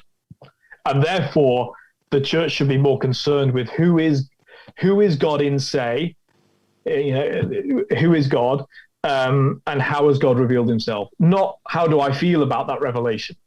That's not down to the church to teach. You can't teach someone how they feel. You teach them how God has revealed Himself through the saints, through the apostles, through the scriptures, and then you engage in people's feelings. That's a genuine conversation. That's pastoral ministry, not to tell people that everything they wish or want is Christian. Well said. Well said. Marina, thank you so much for calling in with that. Thanks, Marina. Good questions. Oh, well, thank you so much. Thank you so much. Now, sister, what else do we have on the chat? I think we can probably take one more question before the next break. I'm assuming we have a lot of questions. We probably need to do a third hour. We've got a couple. Okay. One from Laurel. Do you all have opinions on horror films, the religious themes, and specifically the 2008 film Martyrs? Now, I confess I am not familiar with that film. I have not seen Martyrs. I've not seen it. As far as my opinion on horror films, though, they're asking our opinion on what we think about horror films. People in the chat seem to be familiar with it. I have not heard of it, to be honest. Are they asking about horror films in general, or just this one? I think the religious themes, and specifically Martyrs, I don't know. Apparently it has something to do with some kind of religious context and martyrdom. I did consulting for Conjuring 3, so I guess that gives you an idea about what I feel about horror films. I love them. I mean, I enjoy them. I love The Conjuring is one of my favorite series. Poltergeist was one of the first horror films I ever saw, and I loved it. Amityville Horror is fantastic. That was the first horror film that kind of freaked me out, was Poltergeist. Poltergeist is so good. The original one. Amityville Horror was the first one. Oh yes, Amityville Horror was also a very good one. So as far as like those kinds of films, I think they're fantastic because they I think alert us to the realities of the supernatural, even if they tend to be a little exaggerated in ways. But I mean, that's just to be expected. It is a movie after all. Its primary function is to entertain. So therefore, movies are going to be entertaining. And sometimes that means you have to exaggerate the truth because the truth is often boring. It's very mundane. And a large part of exorcism ministry is actually very mundane and somewhat grueling to get through. You only get to see the parts like when you do Ghost Adventures, right? Some might argue that's a kind of horror film, even if it's reality television. It's still a part of the horror genre. You get to see it's a 43 minute episode after commercials are factored in, and we are typically brought on in most episodes halfway through that, so you're getting maybe less than 20 minutes of the work that we're doing, and yet Sister Mary Joan and I are there for 4, 5, 6, 7 hours, maybe more, depending upon the circumstances. So there's a lot going on in these cases that are not suitable for television because it's just not interesting. You're getting to see the best parts. They film it all and they show you the highlights. And those highlights, usually more than make up the 20-minute little section that they give you. And that's kind of what horror films are, a way of exaggerating these realities, but it does alert us to the reality. And honestly, I never really thought much about the supernatural until I saw Poltergeist. So it had a very... I think they do more for evangelism than most media attempts by the church. I think they do. The Exorcist is a good example. It gets people interested, and asking questions. And I mean, the great Vatican exorcist Gabriel Amorth, his favorite film was The Exorcist. It was a good film. So Anthony Hopkins' The Rite was another great one. Oh, that was a great film, yeah. So, I mean, the only thing that annoys me, I think, and we were talking about this before the show, is where they don't do their research and they get liturgical things wrong. Drive me up the wall. But of course, The Exorcist doesn't do that. They were very well researched, and so and all because in The Rite, for example, this guy who's a deacon suddenly becomes a priest. Just because he puts a stole on. No ordination. I don't need a bishop or anything like that. So that drives me mad. But no, I think they're great things. They don't always get it right. Like, I mean, I'll tell this story now. The movie's been out for a while. I don't think anyone's going to get upset with me for telling it. I said this before we went live, but I think the audience might be interested in this. For Conjuring 3, there was a scene that I was brought in to consult for with Sister Maximilian. Sister Mary Joan couldn't come. She was still working on the force at the time, and she had other commitments. But Sister Maximilian and I went, and we spent 2 or 3 days at the studio consulting for this one scene that was ultimately removed completely from the movie, so you never really got to see it from Conjuring 3. But originally, the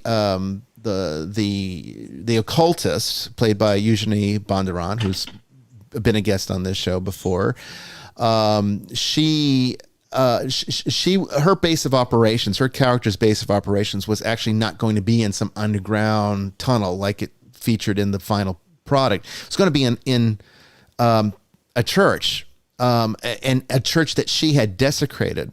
But the church is apparently an old church because it has this massive tree. And I don't remember what kind of tree it was, but it was this massive tree growing up behind the altar and like penetrating through the roof. So when you go inside the church, it's kind of like wild in there, and it's very ethereal. It was an amazing set design. It's such a shame it didn't make it to the final movie because it was such a beautiful set.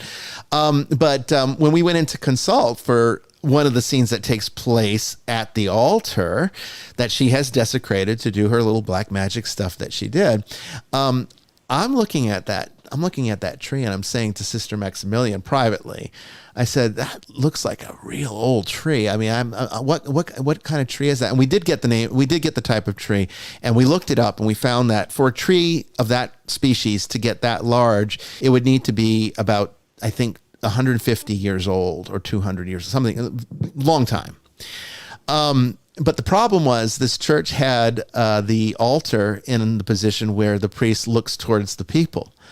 And for those Catholics out there who will know what I'm talking about, that would be a Vatican II modification where they turn the altar around. Prior to the 1960s, you didn't have that. The priest faced the altar. Everyone faced the altar towards the east. Typically, a church would be built ideally looking towards the east, because you're basically, it's a symbol. It's a symbol of waiting for Christ to return. It's a symbol for the resurrection coming. You know, all of this is again, it goes back to the East Gate and Jerusalem. Yeah, because I mean, the first churches were built facing Jerusalem. Yes. So that's where we get the word oriented from. Yes, oriented. That's right. Yes, yes. So, but yeah, then eventually it was just towards the east. Towards the east, because the sun will rise from the east. And in the Orthodox Church, they still do this. It's towards the east, but and they face away from the everyone faces towards the altar, including the priest.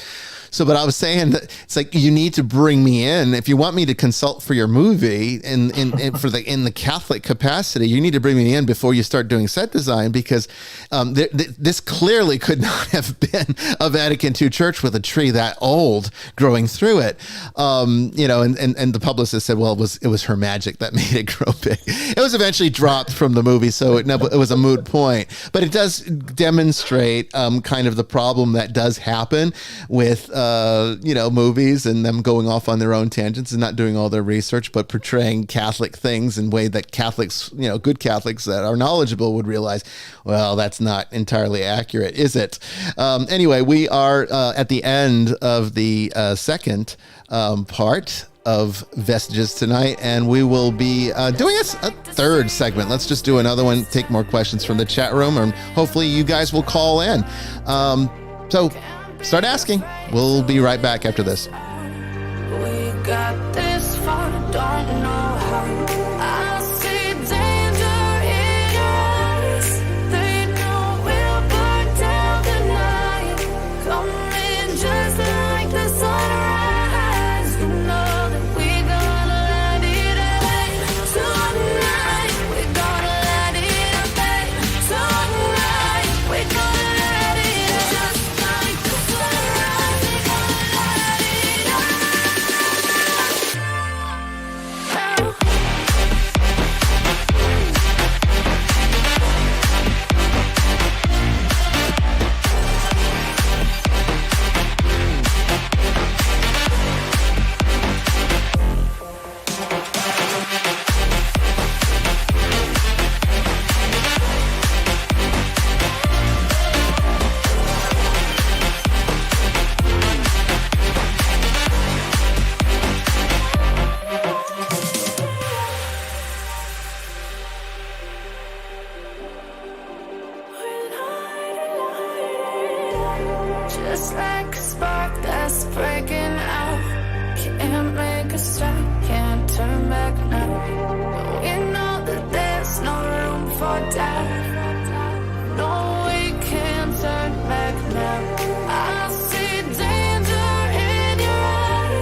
changed everything.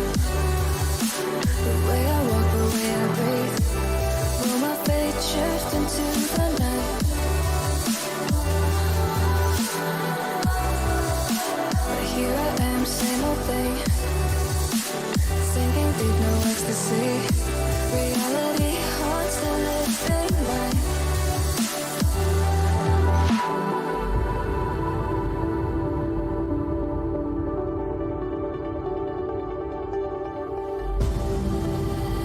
If I saw another day, only to scream into the night. Nothing ever tries to change, even if I want to realize. 'Cause I've been sitting here, same old ways, taking off without the same mistake. Darling, where you going?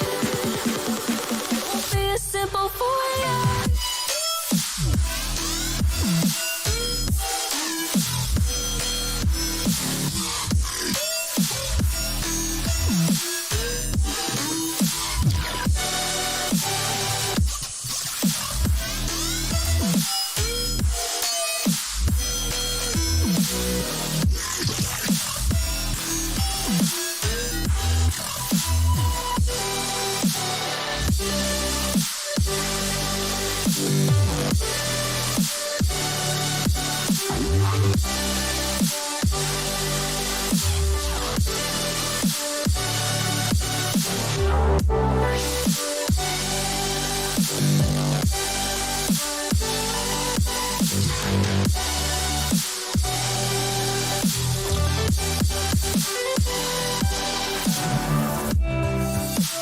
Time won't change anything if I don't know how to breathe.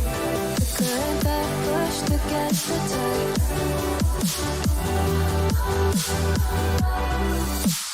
Maybe once, maybe twice.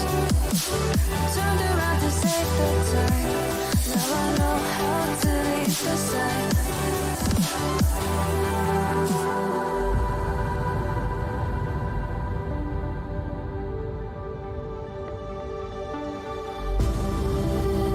If I saw another day, only to scream into the night.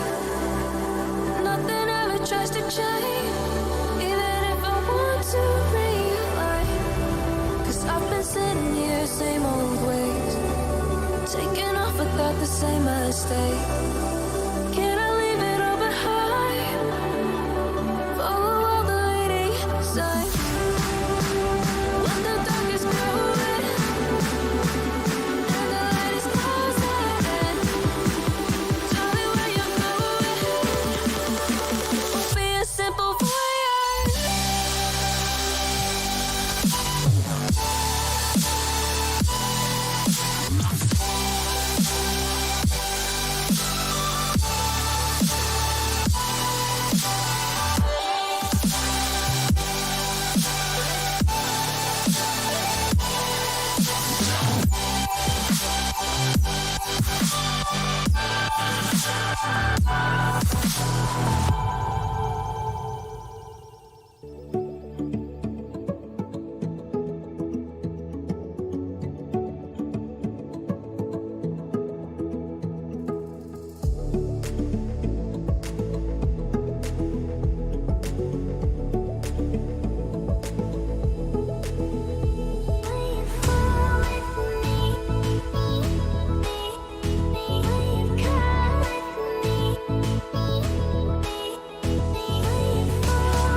Welcome back, everyone, to the third and final part of Vestiges After Dark. Open lines, open topics. You are the guest. Please give us a call if you have a question, comment, or just, a story that you want to tell us about the paranormal, the esoteric, the metaphysical. We'd love to hear it. 347-338-1860. That's 347-338-1860. Enter pin number 11009999 when prompted, and we'll take you on the air. If you have another question that you don't want to come on the air, but you want to, ask it, you can ask it in the various chat rooms across social media. Our moderators are looking for them, and Sister Mary Joan and Father Chris Yates will pick them up. Don't go away.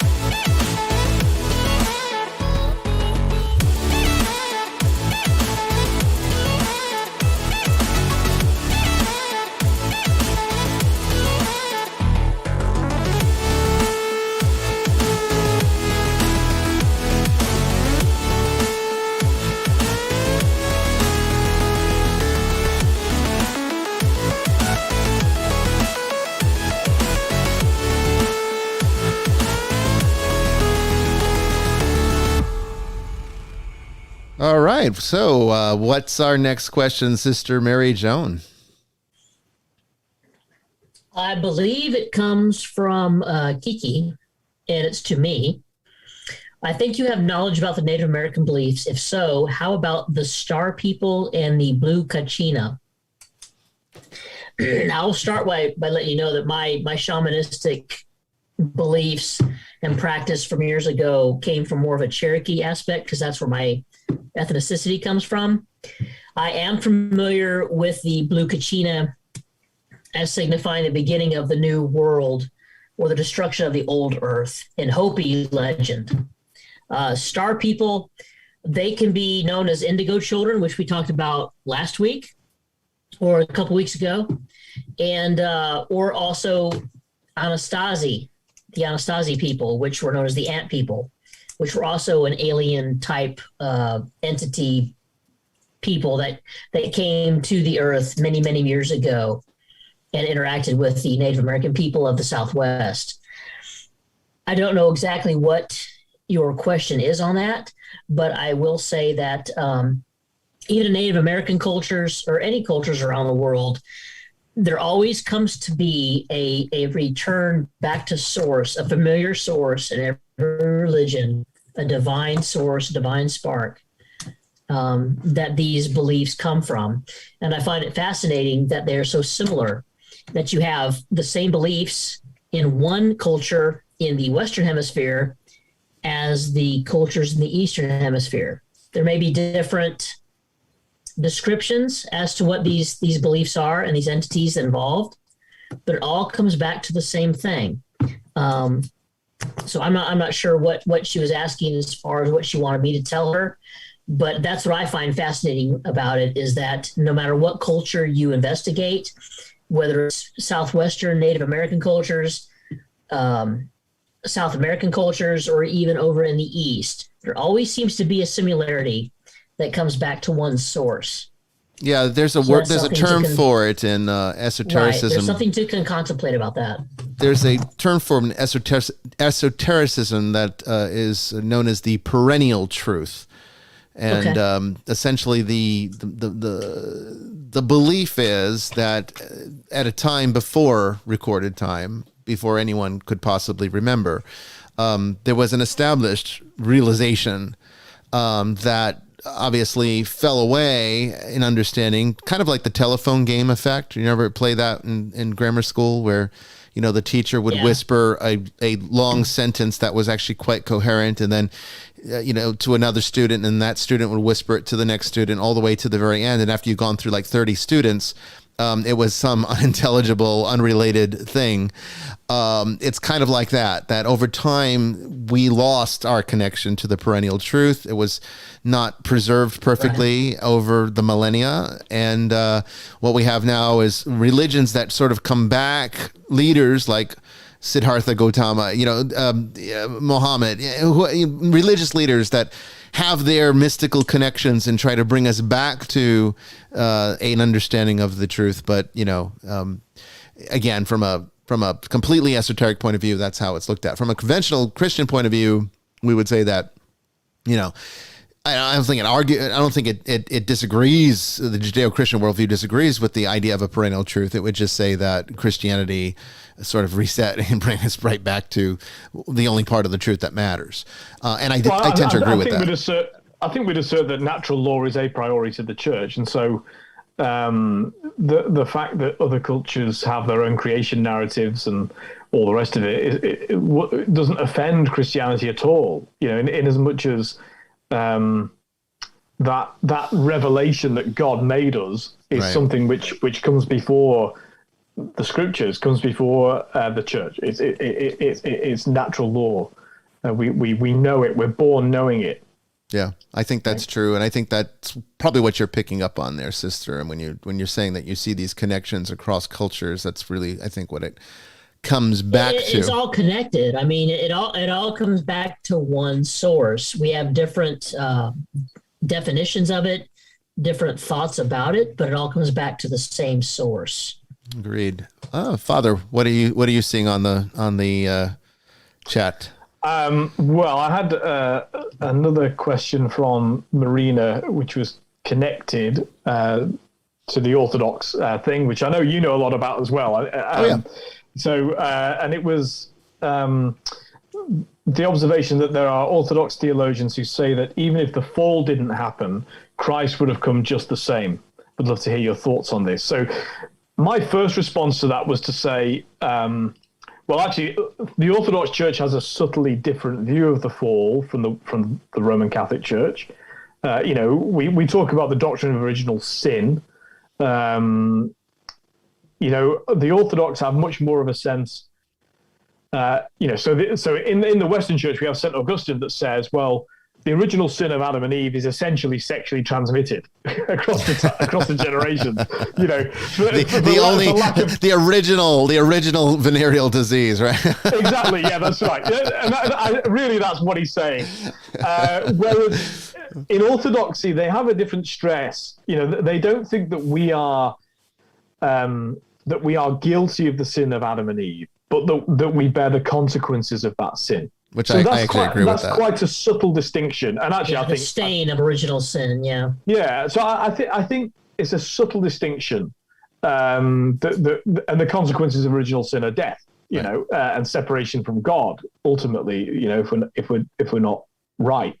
And so I think that, I don't know the particular theologian to which he's referring, but my observation would be to say, this is an affirmation. What they're affirming is the free will. That actually, although Adam and Eve were tempted, they could have not sinned. Right. And had they not sinned, Christ would still have come. It would just come about a different way. Yeah. Well, it's the affirmation that although you see, God knows all things, so God may have known that Adam and Eve would sin, but He didn't cause it to happen. Right. And these are very, very subtle philosophical differences between knowing and causing.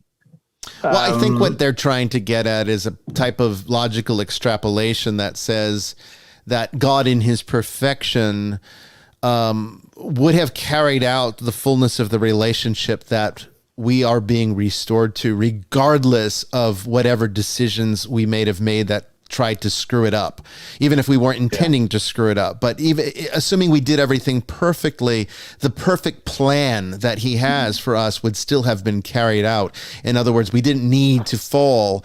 All the fall did was cause a bunch of unnecessary suffering for us. Because otherwise we would be making, I mean, it's quite sound theology, because otherwise we'd be suggesting that human sin is what brought about grace. Yeah, and you can't say that. I mean, there is happy fault, the whole happy fault thing, but in reality, no, God transcends that. So yeah. Yeah. But you're right. Actually, you're right when you said happy fault, because in the Exultet we do sing that. Yeah, we do. Oh, we do. fault. Happy fault. Oh, Yeah. and then necessary sin of Adam. Yes. And brought about so great a reward, or whatever it is, Well, because from the Western vantage point, and as you pointed out so well, that there are subtle differences that really do have major impacts in the theology in terms of East and West on this. Yeah. But using the Western worldview, you can see it this way. You could say that we were living in a state of perfect bliss in the Garden of Eden. And as a result of that, we would have never been able to fully realize our relationship to God, because it would have been a lot more like an infant, in the sense that an infant knows that it's cared for by its mother. It knows where to go to, who to go to when it's hungry, when it's frightened, how to get comforted, when it's not feeling right or happy, how, an infant instinctually knows that its parents are there, hopefully, to care for it in the way that it needs to be cared for. But an infant does not have the complexity of relationship that a 30-year-old has with their parents. And so the idea, at least from the Western standpoint, is that by virtue of now having knowledge of good and evil, something that we would have been completely ignorant to prior to participating in that reality, being tempted to do so and carrying it out, that now we could have a mature relationship with God that would not have been possible if we stayed in that infant-like state of the Garden of Eden. It's also the consummation of the created order that, as I've stressed so many times in this show, that God creates us in his image and likeness. The reason I stress that is it's so fundamental. Christians have a connection through baptism, but all human beings have the connection through being created in the image and likeness of God, which is why all humans have dignity regardless of how evil they are. Yeah. We treat, that's why murderers have a trial. We don't just shoot them in the head. Right. And so we've had to evolve that system of valuing that basic premise that God created man in his own image and likeness. But that's consummated and was always going to be from the very before the beginning, that God would inhabit humanity. That's the consummation. Yeah. So man's created in the image of God, then God takes on the image of man. Yeah. I love it. Sister Mary Joan, next question. Right. Well, let's see here. We've got some questions about the ancient alien theory. Well, we can take that one. Well, sister, look for some others. But I see Kiki asking about the ancient aliens theory.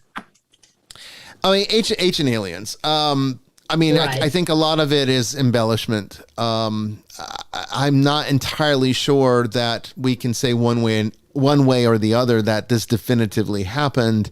And History Channel's made a pretty good argument in some of their episodes. They do, but as you know, media does distort or exaggerate certain things to push a particular point of view, and I know that these shows are not immune to that.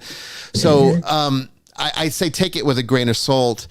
Does it matter? Well, I mean, I'll argue that I think our origins are a lot more complex than we realize. And like I've said before, people sometimes think I get off the deep end when I start talking about things like aliens and UFO disclosure, or even, dare I say, that we are the ancestors of a species that might have come here from Mars when Mars was a habitable planet. Anytime you talk about these possibilities, it's just the imagination and kind of a little bit of my sci-fi self coming through too. It's just part of those speculations that are fascinating to think about. And was there a civilization there? Earth, I mean, there does seem to be some evidence to suggest that Mars was very Earth-like in its earlier years. Is Mars what it is now because of some cataclysmic event that might have been caused by some type of nuclear war? Who knows? We don't know. But people will say, well, you can't talk about it because that's not in the Bible. Well, no, it wouldn't be in the Bible, would it? Because the Bible is only there to give you the basics of what you need for salvation. It tries to simplify salvation down to something that's accessible to everybody. And it doesn't talk about much beyond salvation. Think of the Bible as the manual for salvation. So everything that's contained in there is cross-referenced back to soteriology. It's what it's all about. It's not a manual for all the things God ever did for the entire history for salvation. Exactly. And we don't know where the Garden of Eden is. I mean, it's always assumed to be earth, because we hear God created the heavens and the earth, but earth didn't mean earth, the planet. Earth meant basically physical reality. Yes. And it was, and the cosmology of the Israelites was different than how we view it today, because we've been influenced by science and what we know now of astronomy and the way things really work out there in the universe. They didn't know that there were all these stars out there, and that now we know that most of these stars, if not all these stars, have their own planets, and maybe Earth-like planets aren't as rare as we think. Or if they are rare, there's still probably millions of them out there anyway, because the size of the universe is just so unfathomably large, and they would not have understood this. So you could really say that cosmologically, the worldview in which the Bible was written, particularly the Old Testament, was that the earth was the physical reality, and the heavens was the incorporeal, the spiritual reality, and those were the two dimensions that mattered to them. But it didn't mean the planet. I don't think they would have thought in terms of this was a planet that I'm on. I mean, the creation narrative, it's just about, it's a different question. It's the question why. Yes. Science is the question how.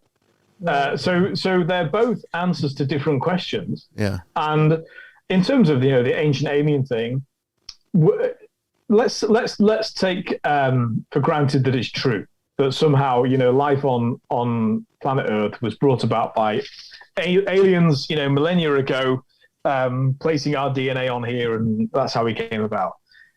That would not change salvation history. Not at all. In any way, shape, or form, because it's a bit like the Big Bang Theory. You just go, and what caused that? And what caused that? And this is Thomas Aquinas. What caused that? What caused that? What caused that? Yeah. You have to come back finally to an uncaused cause. Right. And that's God. And so whether that's, there was a Big Bang, and who caused the Big Bang? We would say that's the uncaused cause, that's God. Who created the aliens that placed life on Earth? God, the uncaused cause. So ultimately, you have to come back to an unmoved move or an uncaused cause. I mean, for all we know, Father, I mean, one could argue through imaginative speculation, excuse me, that Mars was the Garden of Eden, and when we were expelled from the Garden of Eden, that was us being sent to Earth. I mean, in many ways, it'd be an easier. It would. Thing to believe. Yeah. It'd be more convenient. It would. It would require less metaphor. It would. Maybe there was something very literal about it, and that's exactly what happened, which is why, we have this longing to get back there, even though there's really, from what we can see, not a hell of a lot there. It looks like a terrible place, actually. But who knows? I mean, we don't know the specifics of this, but I do say take it with a grain of salt. And as Father Chris just said, it doesn't change anything spiritually or theologically at all. And this is why the Bible doesn't really go into any details about this stuff. It's not like it's got hidden stuff in there about this. It really just, it's got one purpose, one function, that is to provide for you the most accessible manual for salvation. It doesn't go any much further than that in any other direction. That's why it doesn't talk about things like the possibilities of aliens. And I mean, again, the worldview in which it was written wouldn't have had the range of understanding of the universe to even talk about things like life on other planets. I'm not sure they really even, I mean, I know the Israelites, I don't know what it was like for Jesus' time, but I know for the ancient Israelites during Old Testament times, they believed that the stars were literally lamps being held from the ceiling, that lit lights that were being hung from a chain. So that's kind of how they were looking at it. So they weren't thinking that was all those stars out there were just like our sun, and that each one of those stars had its own solar system with its own range of planets with some that might be just like this one, and they wouldn't have thought like that. So, yeah, and actually, we're the first generations of human beings ever that have taken some kind of science or some knowledge of reality and decided to respond to it by saying, "Oh, and therefore there's no God." Yeah, we're the first ones. Like nobody else did that before as technology developed, as and we think we're so right. It's like. And all of these, it's interesting when you do engage with atheists, which I do regularly, because they're much more fun to talk to than the faithful. Well, you also have a plethora over there in Australia. Oh, yeah, there's no shortage here, that's for sure. Right. We have a national religion, but it's not Christianity. And so the sacrament is the barbecue, and the ribs of the Eucharist. Is that what you're saying? Yeah, that's right, something like that. But most of the the pat arguments. I mean, people who've studied philosophy, you can have some very, very interesting discussions with, and things that I learn a lot from, and I'm delighted to do so. But the kind of standard arguments against Christianity are so easy to dismiss. Yeah. Even on a reason only level. Why would that affect anything? And I think what it reveals to me is how bad the church has been at catechizing. That what people think the Christian faith is. I mean, Fulton Sheen famously said, there's not one person on earth that's opposed to the Catholic Church, but there's lots of people who are opposed to what they think the Catholic Church is. Yeah. And I think that's not a hubristic statement. There's deep truth in that, to say that, things that we perhaps have understood, that we identify with something, and something as significant as the church, maybe aren't quite right. And like you've said, there's a laziness to being to settling on agnosticism or atheism that says, how hard have you tried? So going back to my old example, really apply your reason to the revealed truth of the church. Then if at this end of that you go, that's too much and I can't cope with it, I'm an atheist. Well, okay. But if you're at this end, I found nothing out and I don't believe anything, maybe you should ask some deeper questions and look for some answers, because they are there. Yeah, well, there's definitely, there is something clearly missing in atheism. I mean, to argue certain things, even about the nature of physics, the nature of the subatomic world, the nature of mathematics, and how mathematics permeates every aspect of nature. To argue that this just spawns accidentally without any kind of design, I think is a much harder leap of faith than to say that there has to be some type of being that's much greater than any one of us thinking about this, that had to have something to do with the cause of all of this that we see. Seems a lot easier to accept. I wonder if you could develop the question of what faith is, because Tiffany in the chat asked a question earlier on that points to what is faith.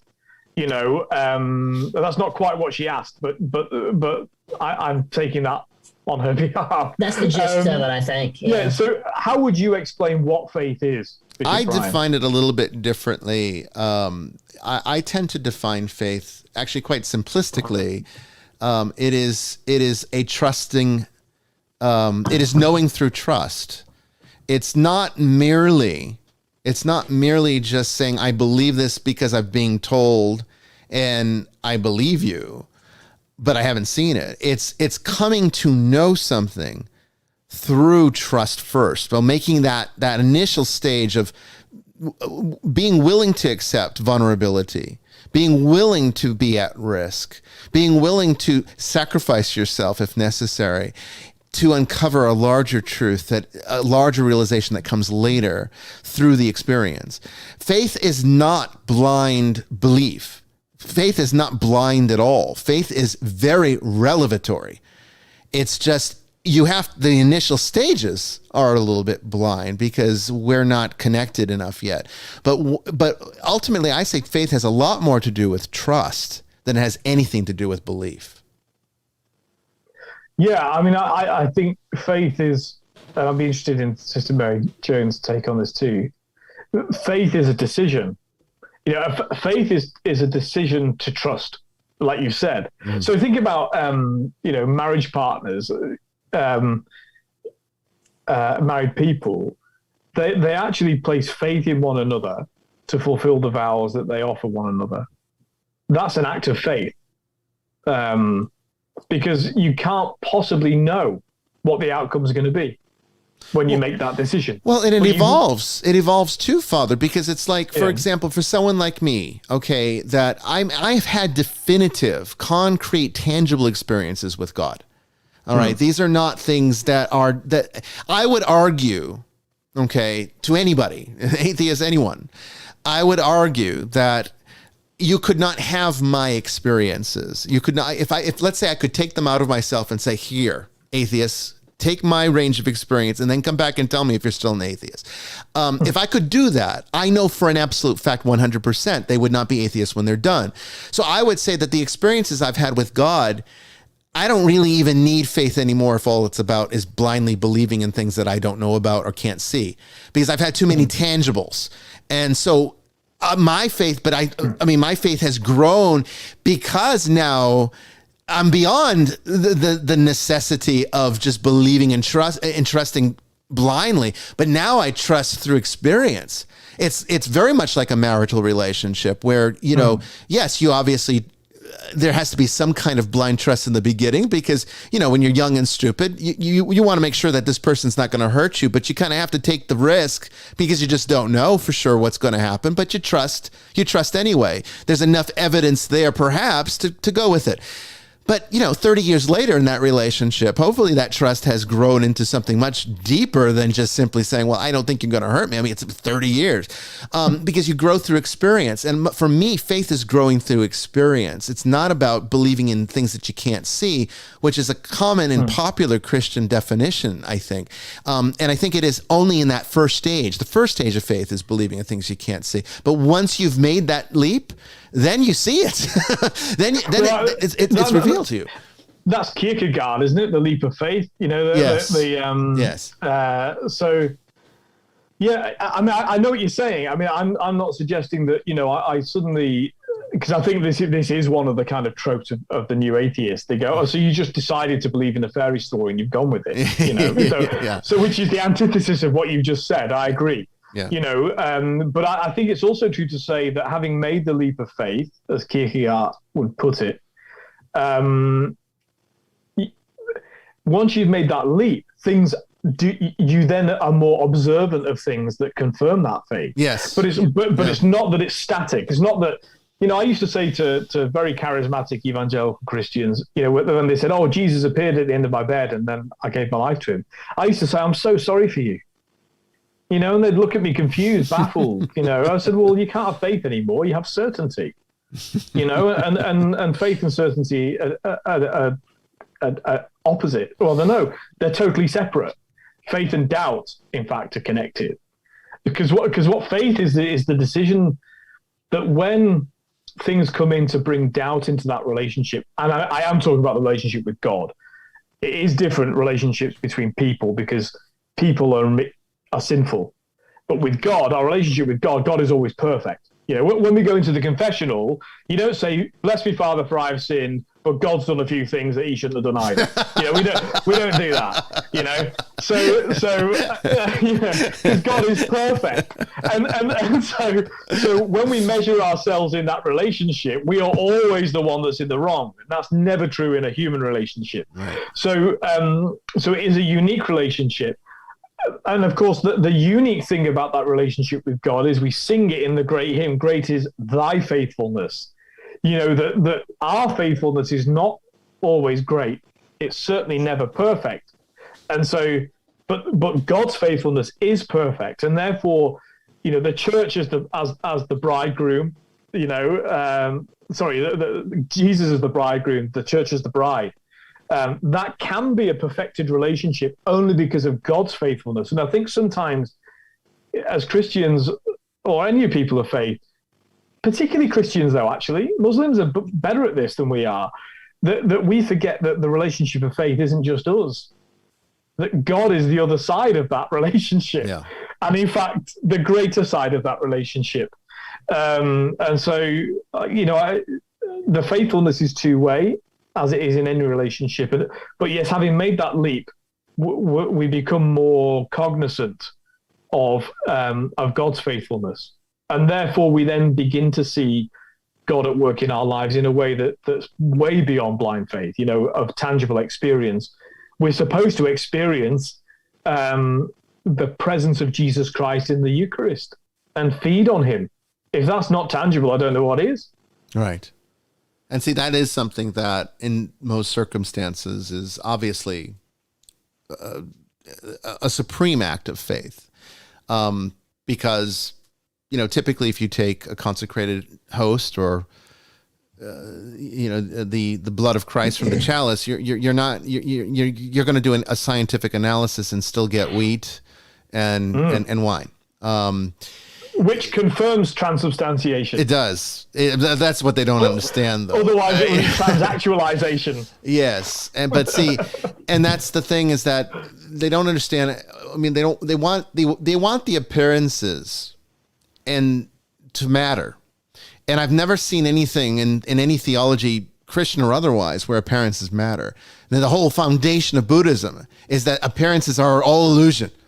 So it's the whole idea of the Maya, the illusion of reality, the illusion of our identity, is all because they are appearances that just intrinsically don't matter to anything that's actually of significance spiritually.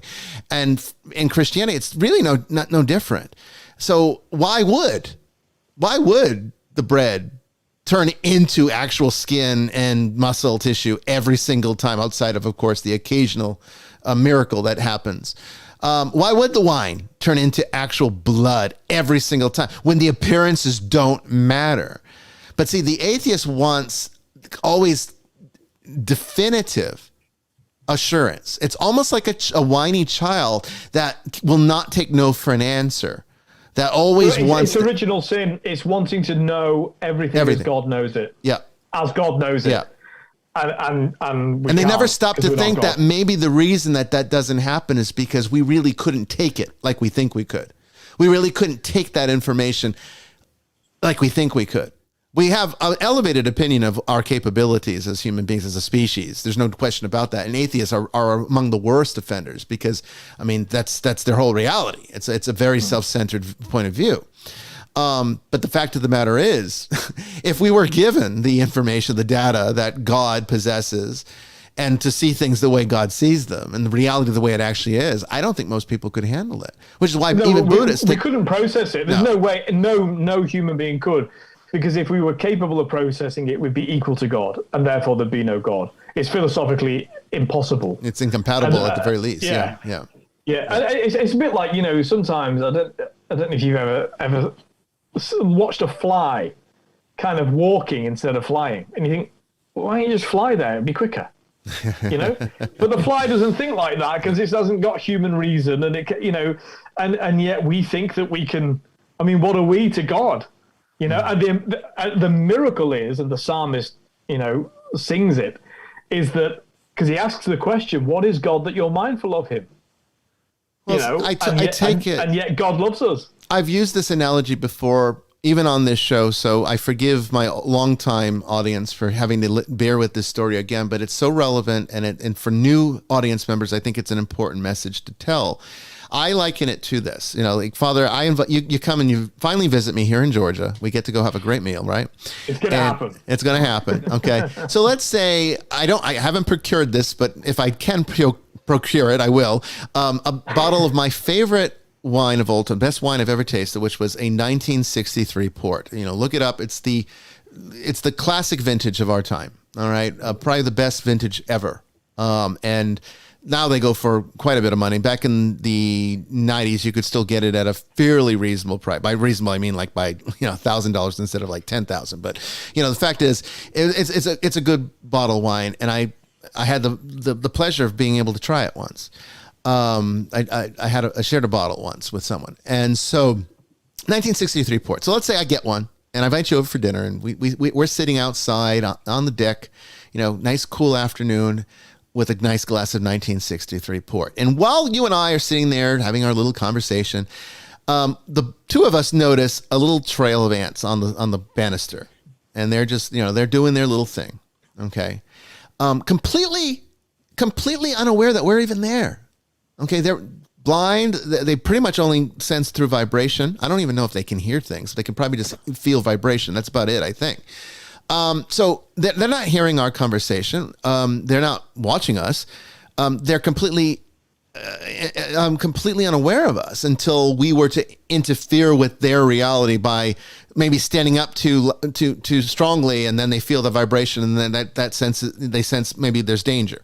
But let's say, oh, you poor little ants. You need to experience the pleasures of this 1963 port. So let's pour a little out for them. Well, it's going to kill them. I mean, honestly, you give them this wonderful port, they're not going to be able to taste it. They're not going to be able to understand it. And if anywhere you pour it, it's anything that, it's going to kill them. They can't drink that. They can't understand that. That's a part of our reality that we completely take for granted, in the sense that we can enjoy a fine vintage and we understand what that means, all the work that went into it, understanding the period of time, the quality, how rare it is, the value of it. These are concepts that completely an ant on their best day will never understand. The most incredible ant that's ever lived will never understand this. And yet it's something that's so easy for us. And even though, for most people that would be an exceptional experience, I could still take anybody off the street and share a bottle of port with them, and they'd probably be grateful for the drink, even if they don't understand how great this vintage is. They would still at least understand that much, and that we're going to get a little buzz off of this. That's good, right? Ant's not going to understand any of that. They're just going to see danger, death. What the hell are you doing to me? So how are we to relate to God? I mean, our relationship to ants are a lot closer than God's nature to us, even though we're made in His image. Intellectually, there's no comparison. We're closer to an ant intellectually than we are to God. So how is He? The most important learning in this story is that I can discern a good port, so I look forward to sharing it with you. That is. And we will definitely. If I can't get 63, I'll get something good. Don't worry. But that's kind of a way of, I think, helping people to understand. So when the atheist gets angry that God didn't show them this and didn't prove that and didn't, do this, and this, they're not understanding that there's a reason. There's actually a legitimate reason for that. You don't ask, an ant doesn't ask a human being to share a divine experience like, give me some of that 63 port. We're not even capable of that. They're not even capable of asking the question. I think with all the best intentions, Christians often really harm this process. Yes, I'm trying to break through that, because I think, and I understand what people, it took me a long time, long after ordination, to realize what people meant by saying, oh, I have a personal relationship with Jesus. I'd heard that so many times. I'd come to faith at a church where everyone would have used that language. And I thought, well, what do you mean? It sounded kind of like spiritual elitism to me. What, does he send you emails I'm not copied in on? I mean, what's the go? And I think that's... listen, I'm not criticizing people. I know some Christians that probably would say, yes, he has. I know. Yeah, it's true. But I'm not trying to undermine that. I mean, because now I know what people mean by it. But I think what would be much more helpful would be if they broke that down and to a lower level to say, what is it that you mean by that? Because it took me a long time to realize that what a personal relationship with Jesus meant, well, what I think it means, which is more helpful, is I study the scriptures, I look at what various smart people throughout the ages, apostles, saints, whoever, doctors of the church have said about those things, not what my next door neighbor thinks the scripture means. That can be very, I knew he said esoteric then, but it can be very unhelpful. But I pray and I examine my life and keep a diary, and that's what it means. Say that. Yeah. Say that instead. That's far more useful. Because I think I have a personal relationship with Jesus. It just said, well, an It's atheist simply it's such says, an well, I don't. arrogant sounding So- thing. I mean, it's so pretentious, and I mean, But it's most don't mean off-putting. it that way. It's Yeah. become a language. It's become an anti-language, actually. But when they're standing at the corner with a little track, and you're trying to pump gas, and some evangelical street person comes up to you with a little track, and you open it up, and it's like, you're going to hell, and here's 10 reasons why. I mean, that's not going to bring anyone to the church. What fantastic evangelization that is. That's why everybody in the world has been converted by that. Right. It really helps. I mean, you really help through condemnation. That's what brings them in. So my experience with faith is basically faith is knowing without knowing. Yeah, I like that. You put in your trust in God. Like I have an experience with when I decided to retire last year. I had actually been tossing it around for about 2 or 3 years. And one day things were just getting horrible at work, very toxic administration. And I was just miserable. And I remember sitting in the evidence room and contemplating, what am I going to do? And I remember a voice kind of telling me, it said, show me. Take the leap of faith and show me so that I know you're serious. And so I took that to heart. And on September 11th of last year, I realized, you know what? God's testing my faith. So I took that leap of faith. I wrote my resignation letter and I retired early. And 1 year, almost to the day later, a significant change has happened in my life that I was worried about last year, whether it was going to happen or not. And because I took that leap of faith and basically kept praying, God, I trust in you, that has become a realization. And it's a private matter. The bishop knows what I'm talking about. But it proved to me that true faith is just letting go of your ego and giving yourself up to God, being humble, and he will answer your prayers. And I'm about to realize that. And maybe in the next few months, I'll be more open about it, but a significant change in my life is about to happen because I took that leap of faith. So do not be afraid to let go and let God, because it will happen.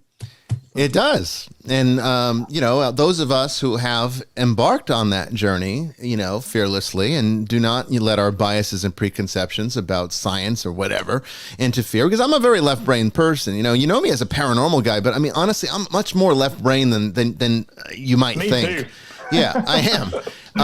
The fact that I have any faith at all is really remarkable, because I almost have to turn off, that part to really to have reached the point where I'm at. It's very hard to do when you're wired a certain way. It is. I mean, in law enforcement, facts, just the facts, please. Yeah. But you have to learn to be able to turn that self off, and it's exposing yourself in a way to powers beyond yourself, and you're making yourself vulnerable. Yeah.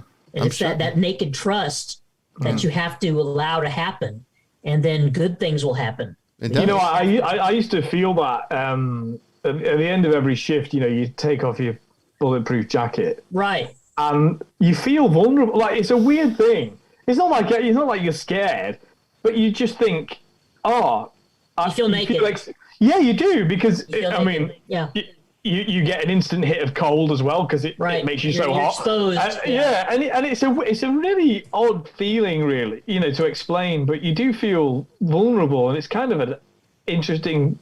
It's the end of your shift as well, and it's all connected. But you made it. Actually, you made it through another shift. Yeah, but without vulnerability, you can see vulnerability is a great trait, not one to be avoided. Because without vulnerability, you can't love. We've got about 2 minutes here for maybe a quick question. Is there any other questions? I've got to do this to you because 2 minutes for a quick question. We got asked the question from Laurel. How do you feel about the current political divide regarding the Texas heartbeat bill? In 2 minutes, go. Well, okay. I mean, this is tough. This is a tough one because my Catholic nature is a different thing from my political nature. Okay, so politically, I'm a libertarian. All right, that's the closest thing that you could. If you have to give me a category, that would be the one that's the closest to what I represent. And by being a libertarian, that means that I believe in personal responsibility. Right. I don't believe that the government should mandate anything at all. I think the government should be completely out of our lives almost entirely, except for perhaps national defense, and then only in a limited capacity for even that. So when it comes to something like a moral matter, I think the church is what should be making determinations on when it comes to moral issues like abortion. So obviously, so politically, I am anti-abortion, but I am pro-choice in the sense that I don't think the government should be telling people to make moral decisions. That's the failure of their churches and their pastors and their own spirituality to not understand that. But you shouldn't need a government to tell you not to commit murder. You should just know not to do it. That your decisions have consequences, and you ultimately have to be the one to live with them. I don't agree with with what's going on out there in Texas. No. Even though it's satisfying morally.